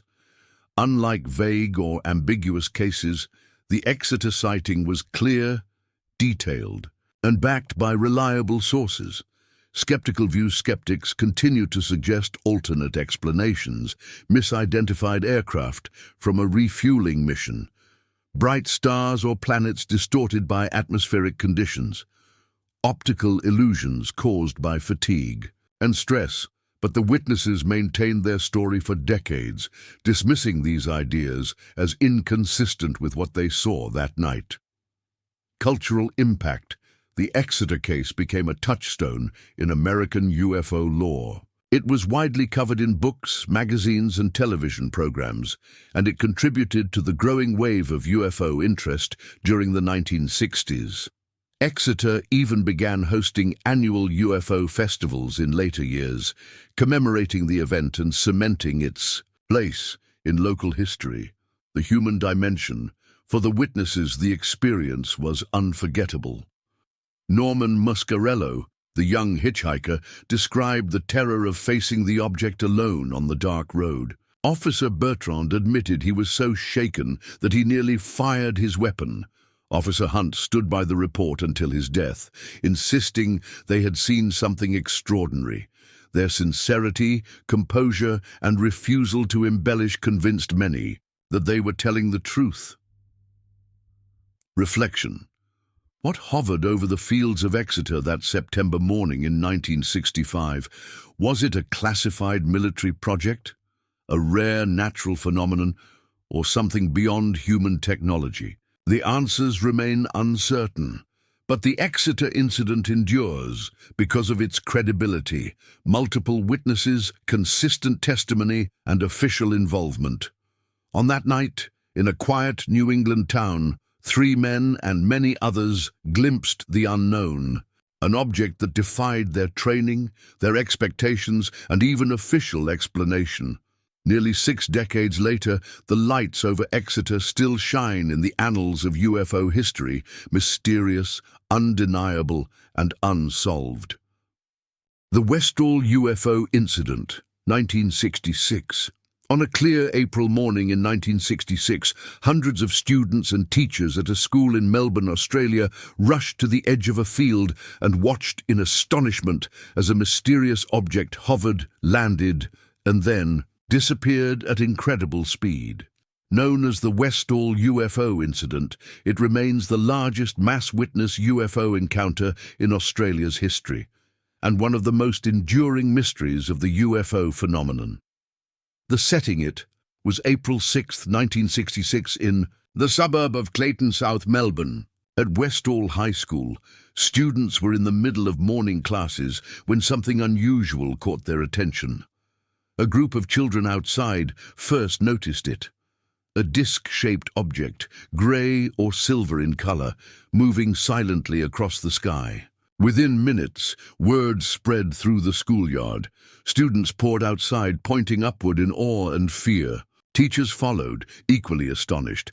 What they saw that day would stay with them for a lifetime.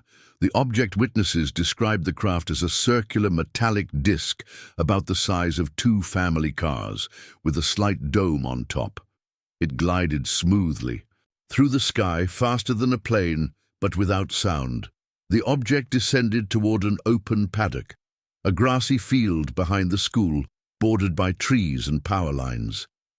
More than 200 witnesses, including children and adults, reported seeing it hover, land briefly, and then rise again.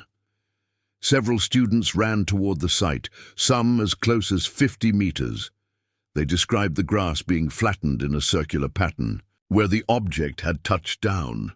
The pursuit, the object didn't remain on the ground long. It lifted off again, moving rapidly toward a wooded area known as the Grange Reserve. Dozens of children chased after it, sprinting across the field.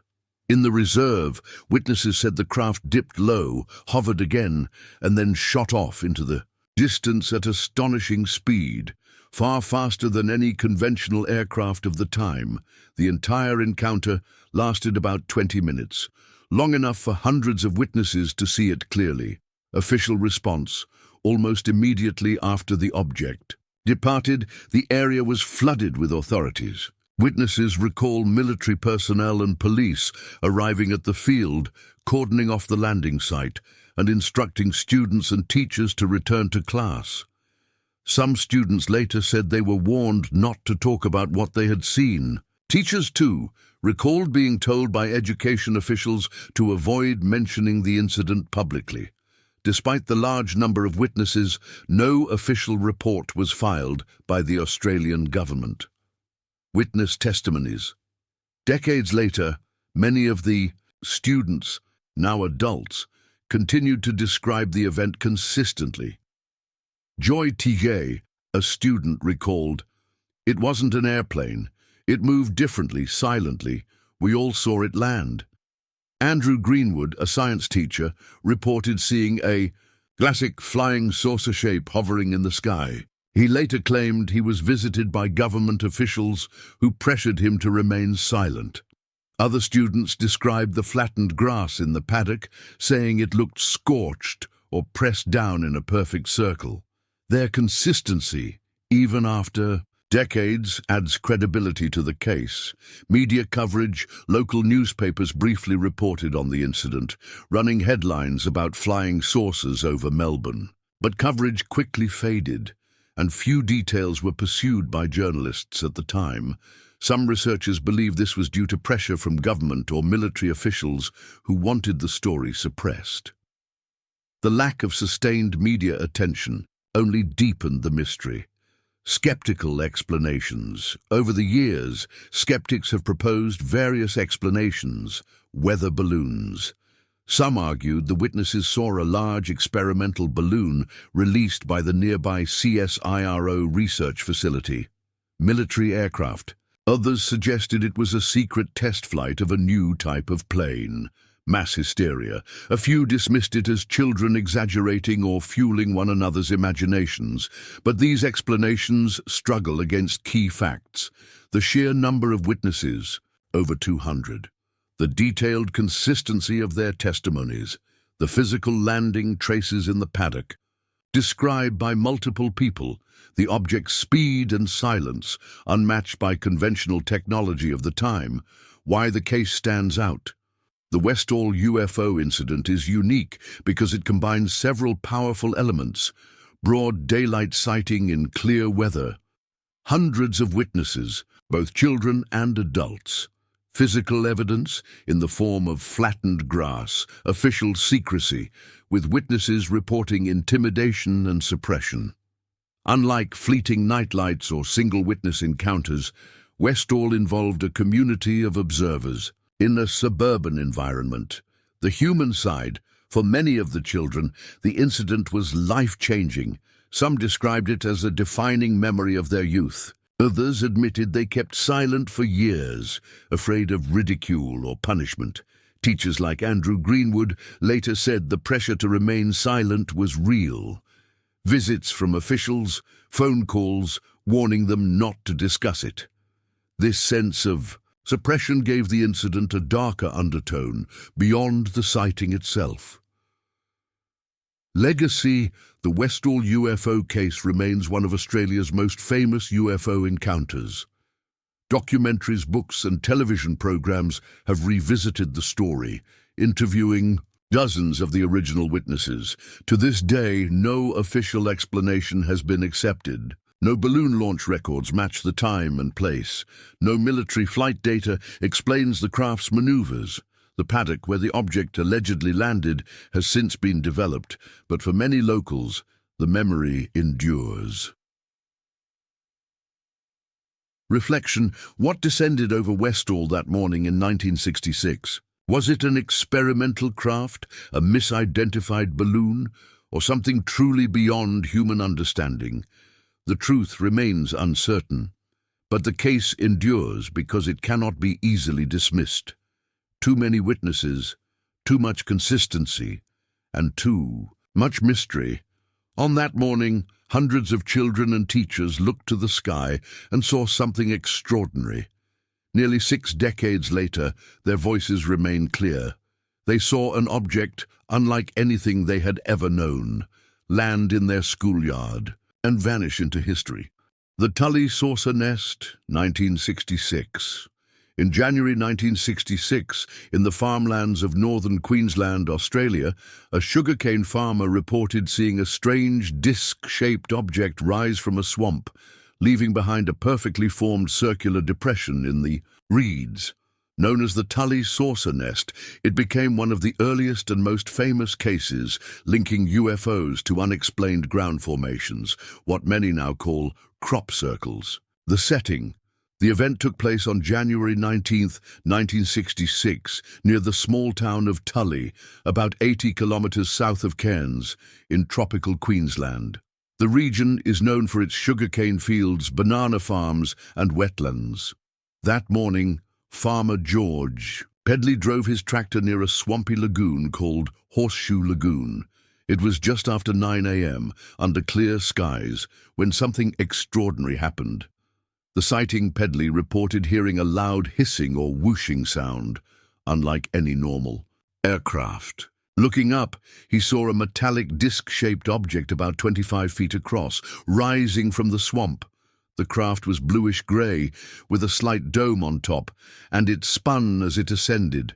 Pedley said it rose silently after the initial noise, hovered briefly, at about 20 feet, and then shot off at high speed into the distance. The entire encounter lasted only seconds, but Pedley knew he had seen something highly unusual. The saucer nest. When Pedley approached the lagoon, he found something even stranger. Floating on the water was a large, circular depression in the reeds, about 30 feet in diameter. The reeds were flattened in a perfect circle, swirling clockwise, as if something heavy had descended upon them and then lifted off.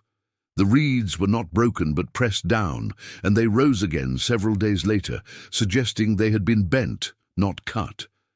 Pedley had never seen anything like it. He immediately reported the discovery to his friends and later to local authorities. Public attention news of the saucer nest spread quickly. Soon, journalists and investigators arrived in Tully, photographing the formation and interviewing witnesses. The case gained national attention in Australia and was even reported internationally. The press dubbed it the Tully saucer nest, drawing comparisons to other UFO landing trace cases around the world. Official investigation: the Royal Australian Air Force, RAAF, investigated the incident.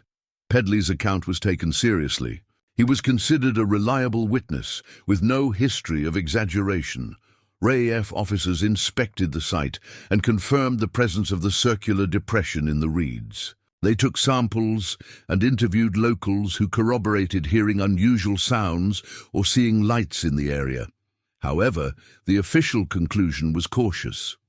The RAAF suggested the formation could have been caused by natural whirlwinds, also known as willy-willies in Australia. These small tornado-like vortices can flatten crops or reeds in circular patterns. Problems with the whirlwind theory: skeptics continue to argue the Tully nest was caused by a whirlwind, but several aspects don't fit. Timing. The depression appeared immediately after Pedley saw the disc rise from the swamp. Structure. The reeds were pressed into a neat, even swirl, not scattered randomly as whirlwinds often leave. Witnesses. Pedley saw no dust, wind, or turbulence consistent with a whirlwind. 4. Believers. The coincidence of Pedley seeing a craft at the same moment the nest appeared is too strong to dismiss. Significance. The Tully saucer nest is important because it was one of the first widely reported cases of a UFO leaving behind a physical trace. Unlike fleeting lights in the sky, this was something tangible, a circular imprint in the environment, documented by photographs, journalists, and investigators. It also became a precursor to the crop circle phenomenon that exploded in the United Kingdom in the 1970s and 1980s. Researchers often point to Tully as one of the earliest modern circle cases linked to UFOs. Other nests in Tully. Interestingly, the Tully area later produced reports of other similar nests in swamps and fields. Farmers occasionally found circular depressions in reeds or grass, fueling speculation that the region might be a hotspot for UFO activity. Some of these later nests lacked eyewitness sightings of a craft, but they reinforced the link between strange circular ground traces and aerial phenomena. Skeptics emphasize natural explanations. Besides whirlwinds, some suggested the nests could be caused by water eddies in the lagoon, animal activity, though no clear evidence supported this. Hoaxes, though Pedley's sincerity and immediate reporting make deliberate fakery unlikely. Despite These ideas, none fully explain the timing, precision, and eyewitness account of the disc itself. The human side for George Pedley, the sighting was life-changing. At first reluctant to speak, he soon found himself at the center of media attention. He consistently repeated the same story for years and never embellished his account. Locals who knew him described him as a practical, down-to-earth man with no reason to invent such a tale. His reputation as a credible farmer gave weight to the case. Legacy today. The Tully saucer nest is remembered as one of Australia's most famous UFO cases. It appears in nearly every major book on UFO landing traces and is frequently cited by researchers investigating crop circle origins. The lagoon, where it occurred, still exists, though much has changed in the surrounding farmland. For those who study UFO history, Tully remains a landmark case. Reflection. What did George Pedley witness rising from Horseshoe Lagoon that January morning in 1966? Was it a natural whirlwind leaving behind a curious trace, or was it something else? A craft descending silently onto the swamp, leaving a circular mark as evidence of its presence. The truth remains uncertain. But the Tully saucer nest endures because it combined two powerful elements: an eyewitness sighting of a craft and a physical trace left on the earth. In the quiet cane fields of Queensland, a farmer stumbled across one of the most enduring UFO mysteries of the 20th century, a circle in the reeds, and a question that still lingers half a century later. The Kaikoura Lights, 1978. In December 1978, the skies over New Zealand's South Island became the stage for one of the most extraordinary UFO cases on record. Bright, unexplained lights were tracked on radar, chased by aircraft, witnessed by professional crews, and filmed by television cameramen. Known as the Kaikoura Lights, these sightings remain one of the most compelling aviation UFO mysteries of the modern era. The first sightings, the story began on December 21, 1978. A Safe Air Letterdy Argosy cargo plane was flying a routine night route along the South Island coast near the town of Kaikoura. Captain Bill Startup and First Officer Bob Guard were at the controls when they noticed strange lights following their aircraft. The lights appeared as brilliant orbs, some flashing, some steady. They tracked alongside the plane, disappearing and reappearing with sudden bursts of speed. At times, the lights seemed to dart ahead and wait, as though observing the cargo plane. The crew reported the incident immediately. Air traffic control confirmed the lights were also appearing on radar. Widespread reports. Over the following nights, similar reports came from both ground observers and other aircraft. Residents of Kaikoura described bright lights moving silently across the night sky. For the local community, the sightings were unsettling, but the most dramatic events were yet to come. The television crew on December 30th, 1978. A television news crew from Australia joined a Safe Air cargo flight specifically to document the lights.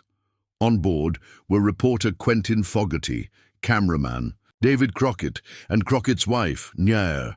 They boarded another Argosy cargo plane, piloted by Captain Startup and his crew, departing from Wellington bound for Christchurch and then Blenheim. What they captured would become some of the most famous UFO footage ever filmed. The encounter. Shortly after takeoff, the crew spotted the lights again. This time, they were prepared. Cameraman David Crockett filmed as multiple bright objects appeared around the plane. Some were small, darting lights. Others seemed larger, glowing spheres, hovering silently in the darkness. At one point, a massive object appeared, described by the crew as the size of a house, with lights pulsating along its surface. It followed the cargo plane for several minutes, maintaining a steady distance. The air traffic control radar in Wellington confirmed unknown objects on their screens at the same time. The film captured by the crew showed glowing orbs at times, splitting into two and rejoining, moving in ways no conventional aircraft could. Witness testimonies. The witnesses to the Kaikoura lights were highly credible. Professional pilots with thousands of flight hours trained to identify aircraft lights. A television crew whose film provided independent documentation. Radar operators who tracked the objects simultaneously. Civilian ground observers who corroborated the lights from the coastline. Together, these accounts made the case unusually strong. Official explanations. The New Zealand government and Royal New Zealand Air Force investigated the sightings. Possible explanations included Venus or bright stars low on the horizon, reflections of city lights on clouds, fishing boats whose lights were mistaken for aerial objects, unusual radar echoes caused by atmospheric conditions. But none of these theories fully satisfied the witnesses. The pilots insisted what they saw moved with deliberate control, pacing and outmaneuvering their aircraft. Radar operators confirmed objects moving at high speed, inconsistent with stars or reflections. The film footage showed lights that changed size, intensity and position in ways no planet or star would. Why the case stands out. The Kaikoura lights are considered one of the strongest UFO cases for several reasons. Multiple independent witnesses, including trained professionals, radar confirmation backing visual sightings, physical evidence in the form of film footage, repeated incidents over several nights, ruling out one-off illusions. Unlike many UFO reports, this was not a fleeting moment, but a sustained series of encounters observed by dozens of people and recorded in multiple ways.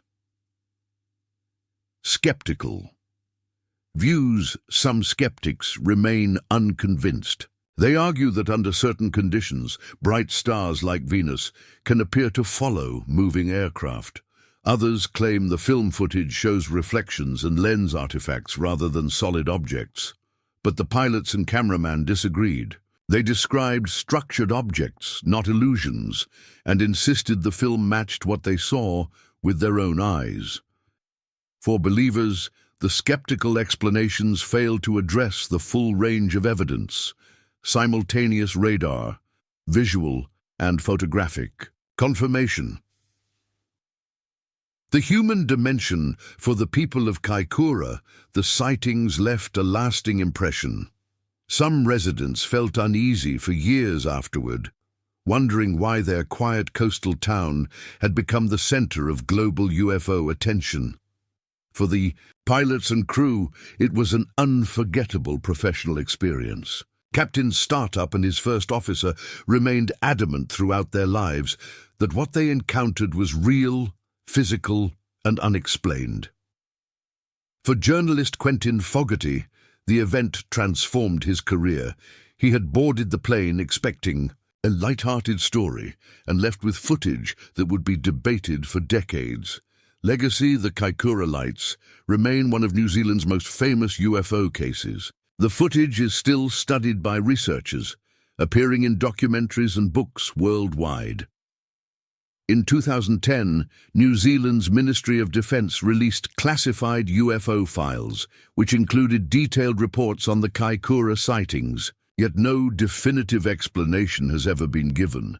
The case is often mentioned alongside the Exeter incident, 1965 USA, the Tehran encounter, 1976 Iran, and the Manises emergency landing, 1979 Spain, as one of the most credible aviation-related UFO encounters. Reflection. What flew alongside Safair's cargo planes that December in 1978? Were the Kaikoura lights experimental aircraft, misinterpreted natural phenomena, or something truly beyond our current understanding? The answer remains unknown. What is certain is that the Kaikoura lights stand as one of the rare UFO cases with multiple layers of evidence. Eyewitnesses, radar and film, all pointing to something real in the skies over New Zealand. On those summer nights in 1978, pilots, passengers and journalists looked out over the South Island coast and saw the extraordinary.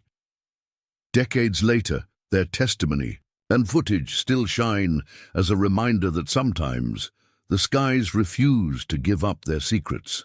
The Trancas case, 1963. In the hills of northern Argentina, on an October night in 1963, a family reported a terrifying encounter with strange lights that descended into their fields. The objects emitted beams of heat so intense that witnesses were forced back into their home. Known today as the Trancas case, it remains one of the most compelling and dramatic UFO incidents in South America. The setting was October 21st, 1963, in Trancas, a small rural town in the province of Tucumán, Argentina. The region was quiet. Farmland, open fields, scattered houses, and distant mountains. That evening, the Moro family had gathered at their home. The father was away on business, but inside the house were Mrs. Adela Moro, her daughters, and a family friend, Dr. Ricardo Lopez, who had stopped by for a visit. Around 9 p.m., they noticed strange lights flickering outside. At first, they assumed it was a train passing nearby. But when they stepped outside, they saw something astonishing. The lights appearing. The fields beyond their home, several brilliant glowing objects hovered low to the ground. Witnesses described them as large, circular and metallic, glowing with an intense white light that sometimes shifted to orange. The objects moved slowly at first, as though searching the fields. Then from their undersides, they projected beams of light that swept across the ground, illuminating the fields like daylight. The beams, however, were not ordinary light. Witnesses said they carried heat, so strong that when the family approached, they felt their skin burning and were forced to retreat. Multiple objects. As the witnesses watched, more objects appeared. In total, they counted 5 to 7 glowing craft hovering in formation. Some settled near the ground, while others remained aloft. The family was terrified. Mrs. Moro ordered everyone back inside the house. From the windows, they continued to watch as the objects maneuvered across their property. The beams of heat at one point, Dr. Lopez attempted to step outside again, determined to get a closer look. But when one of the beams passed across him, he felt searing heat and staggered back inside. His face was flushed as though sunburned. The family realized the beams were not just searchlights. They had a physical burning effect. For nearly an hour, the craft moved about the fields, projecting beams and hovering silently. The departure. Finally, just before midnight, the objects began to rise. One by one, they ascended into the sky, glowing brightly, and then vanished into the distance at extraordinary speed. When the family dared to go outside again, they found the ground where the objects had hovered was scorched. Circular patches of burned earth and vegetation marked the spots. The next day, neighbors came to see the traces, confirming the damage to the fields. Word of the incident quickly spread through the town. Investigation. The case was investigated by Argentine military, authorities and journalists. The Moro family and Dr. Lopez gave detailed testimonies, all consistent in their description. Multiple craft, brilliant lights, beams of heat, and scorched ground. The physical traces were documented, circular patches of burned vegetation, and unusual soil samples were collected. For researchers, this was crucial, tangible evidence that something had physically landed in the fields. Witness credibility. The witnesses were considered highly credible. The Moro family was well respected in the community, and Dr. Lopez, as a physician, had professional standing. None sought publicity or financial gain. Their consistent accounts, combined with the physical traces, made the Trancas case stand out from many other UFO reports of the era. Skeptical explanations. Skeptics suggested possible explanations. Trains or headlights from nearby roads, but the Moro family insisted the lights were airborne, structured objects, not reflections, military flares or experimental devices. Argentina did conduct military exercises, but no records placed such activity. In the area that night, mass hysteria. Yet the physical burns on the ground, witnessed by neighbors the following day, argue against imagination alone. No conventional explanation has ever been able to account for all the details. Why the case stands out. The Trancas case is considered one of South America's strongest UFO incidents for several reasons. Multiple credible witnesses, including a doctor, close-range encounter with effects felt directly by humans, physical evidence, including scorched ground and vegetation, extended duration, lasting nearly an hour. Unlike fleeting lights or distant objects, this was a prolonged physical event that left measurable traces. Broader context, the 1960s were a decade of heightened UFO activity worldwide, with major cases in the United States, Europe, and South America. In Argentina, sightings were frequent, but the Trancas case gained national attention because of its intensity and evidence. It became a reference point for researchers studying UFO landing traces, alongside other cases like the Trans-en-Provence incident, 1981, France, and the Tully saucer nest, 1966, Australia. The human dimension for the Morrow family. The night was unforgettable. Mrs. Morrow later described the fear she felt for her children as the objects swept their fields with beams of heat. Dr. Lopez maintained his testimony for years, insisting he had felt the burning effect himself. For him, the case was not just strange lights, but a direct physical encounter. The family's testimony remained consistent across decades, strengthening the case's credibility. Legacy today, the Trancas case is remembered as one of Argentina's landmark UFO incidents. It is studied in books and documentaries and remains a key example of a close encounter of the second kind, where UFOs leave physical effects on the environment. The scorched circles in the Morrow family's fields have long since vanished, but the memory of that night continues to shape UFO research in South America. Reflection. What hovered over the fields of Trancas that October night in 1963 were the glowing objects, experimental military craft, unknown atmospheric phenomena, or something truly beyond human technology? The answer remains elusive, but the Trancas case endures because it is more than testimony.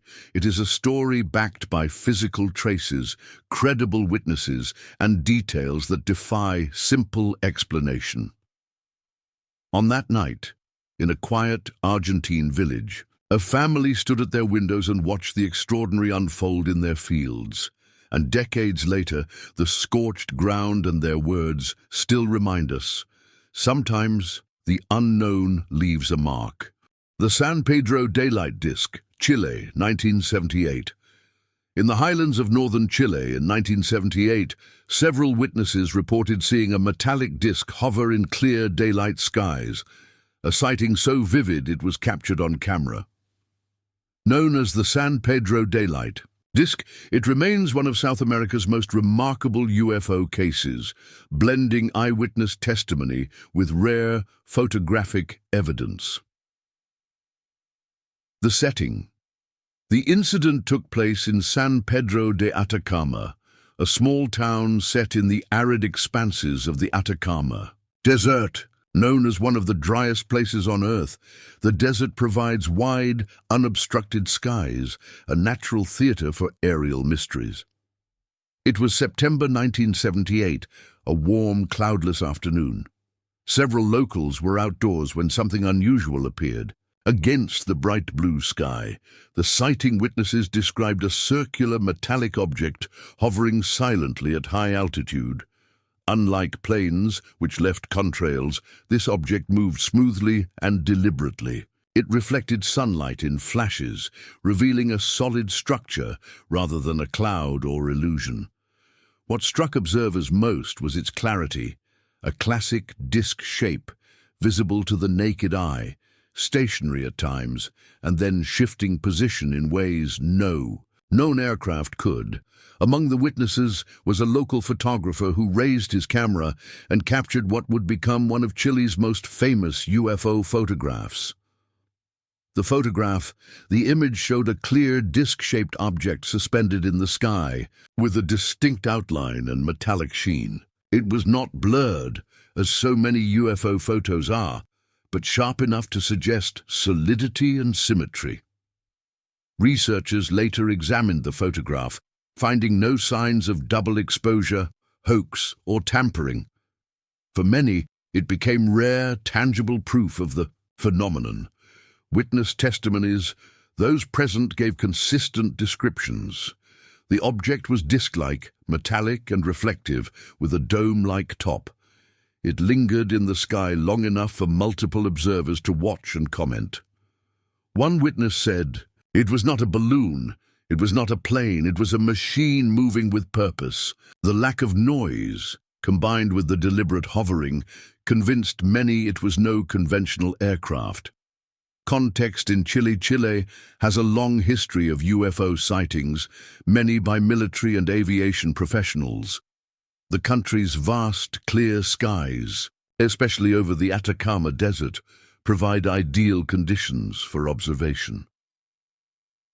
By the late 1970s, UFO reports were so frequent in Chile that the government took them seriously. Eventually, in the 1990s, Chile became one of the first nations to establish an official aeronautical UFO study group under its Air Force, known as CFAA. The San Pedro daylight disk became part of that broader tradition, a sighting that combined credibility, daylight conditions, and physical documentation. Skeptical explanations, skeptics proposed alternate theories.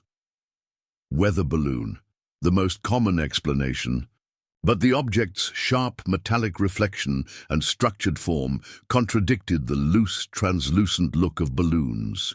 Aircraft misidentification, yet the disk lacked wings, tail, or contrails and moved inconsistently with planes. Optical illusion. Some suggested lens flare or a reflection, but multiple witnesses observing with the naked eye confirmed the same object. No conventional explanation fit all the details. Why the case stands out. The San Pedro sighting is significant because it includes daylight conditions ruling out stars, or nighttime illusions, multiple witnesses offering consistency of testimony, photographic evidence, rare in UFO cases, and later verified as authentic, clarity of the object, which matched the archetypal flying saucer form. Unlike fleeting, ambiguous lights in the sky, this was a structured craft, seen and photographed in clear conditions. Comparison to other cases, the San Pedro daylight disk is often compared to other photographic UFO cases. The McMinnville photographs, 1950, USA, also showing a disk in daylight. The Trementon film, 1952, USA, captured by a Navy photographer. The Barra da Tijuca photos, 1952, Brazil, another South American classic. Together, these form a body of visual evidence suggesting that structured metallic objects have been repeatedly observed and documented around the world. The human side for the witnesses in San Pedro, the event was unforgettable. Many described it as both awe-inspiring and unnerving. The desert's vast emptiness made the disk's silent presence even more striking, as though something unknown had entered their world and lingered just long enough to be noticed. The photographer, in particular, was thrust into the spotlight. His image was published in newspapers and studied by researchers across South America. For years, it was cited as one of the clearest UFO photographs ever taken. Legacy. Decades later, the San Pedro daylight disk remains a cornerstone of Chilean UFO history. It is often highlighted by CFAA, Chile's official UFO research office, as part of the nation's unique archive of credible sightings. It also endures in the broader UFO literature as one of the strongest daylight photographic cases. While skeptics continue to debate possible explanations, the absence of a definitive answer has only strengthened its mystery. Reflection, What hovered over San Pedro that afternoon in 1978, glinting in the desert sun and leaving behind a rare, lasting image? Was it a weather balloon mistaken for something extraordinary? An experimental aircraft passing unnoticed over the Atacama? Or was it a structured craft of unknown origin, captured clearly in daylight when it could no longer hide? In the shadows of night? The truth remains unresolved. But the San Pedro daylight disk endures as one of those rare UFO cases that offered not just testimony, but an image, a frozen moment of mystery preserved on film. In the still skies of the Atacama Desert, one object stood out against the blue, a silent disk hanging in plain sight, then gone. And decades later, the photograph still poses the same question it did that day. What was it? The Mendoza Landing, 1968. On a September night in 1968, two young men in the Argentine city of Mendoza claimed they came face to face with a landed UFO and its occupants.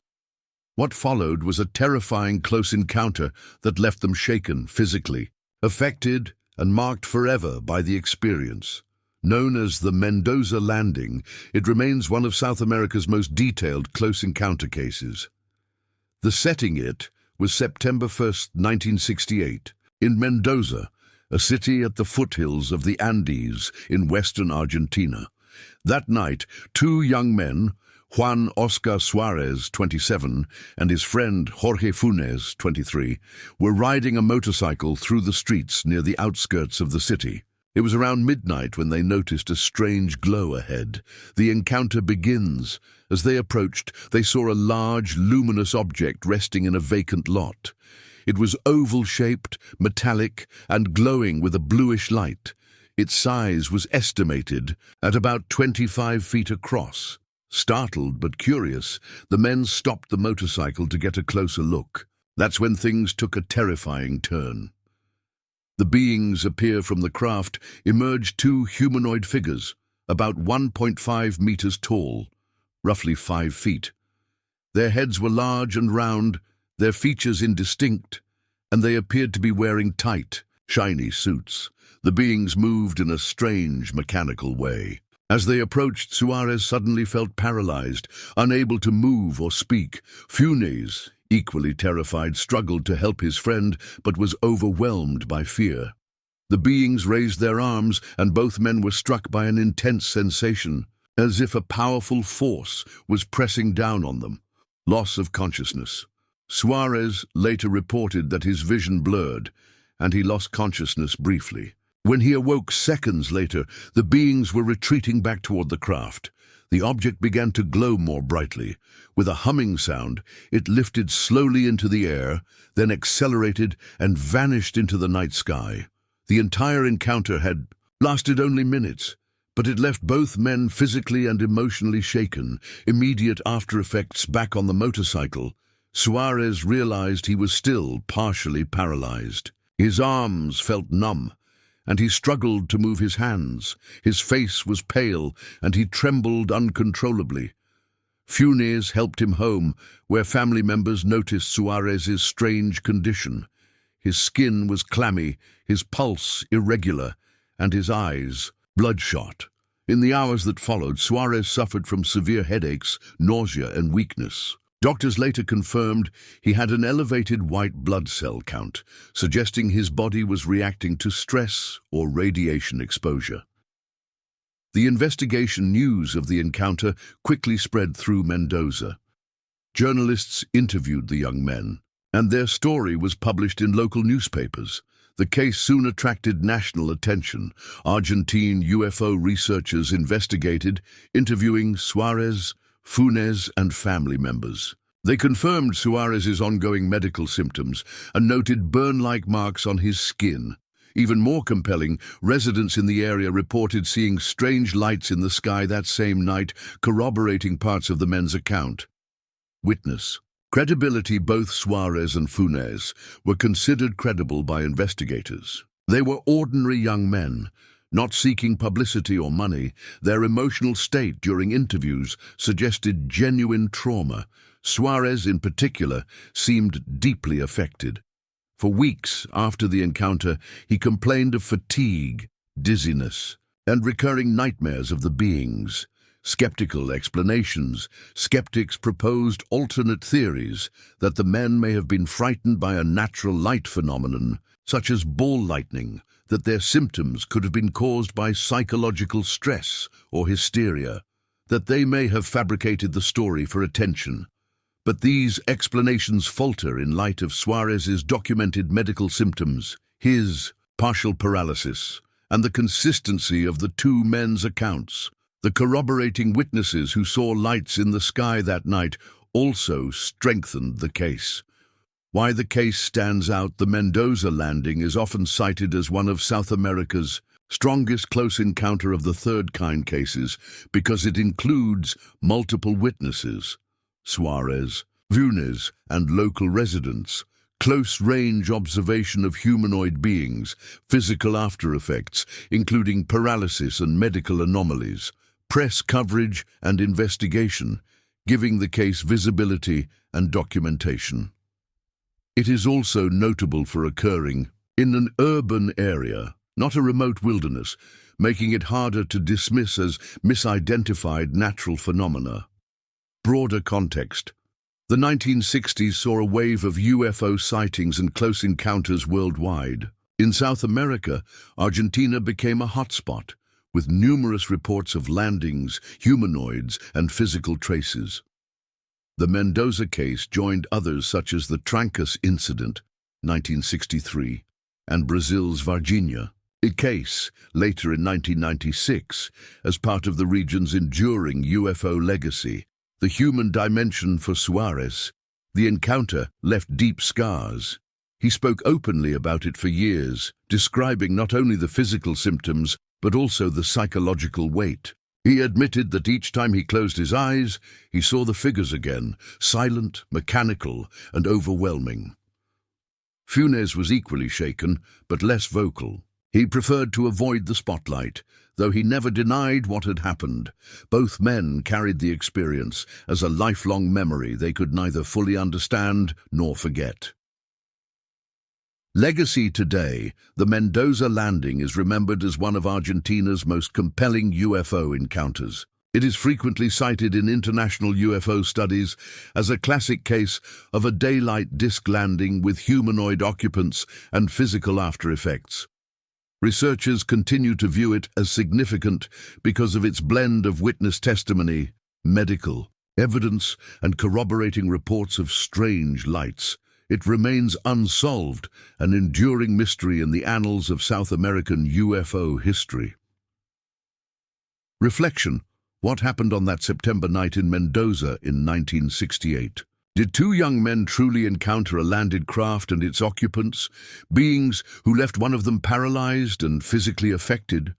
Or was it a psychological or environmental phenomenon, misunderstood in the fear of the moment?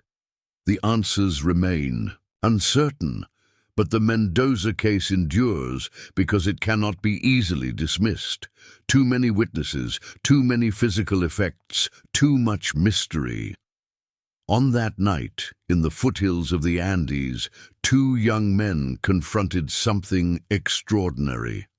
Decades later, their testimony still echoes as one of South America's most dramatic encounters with the unknown.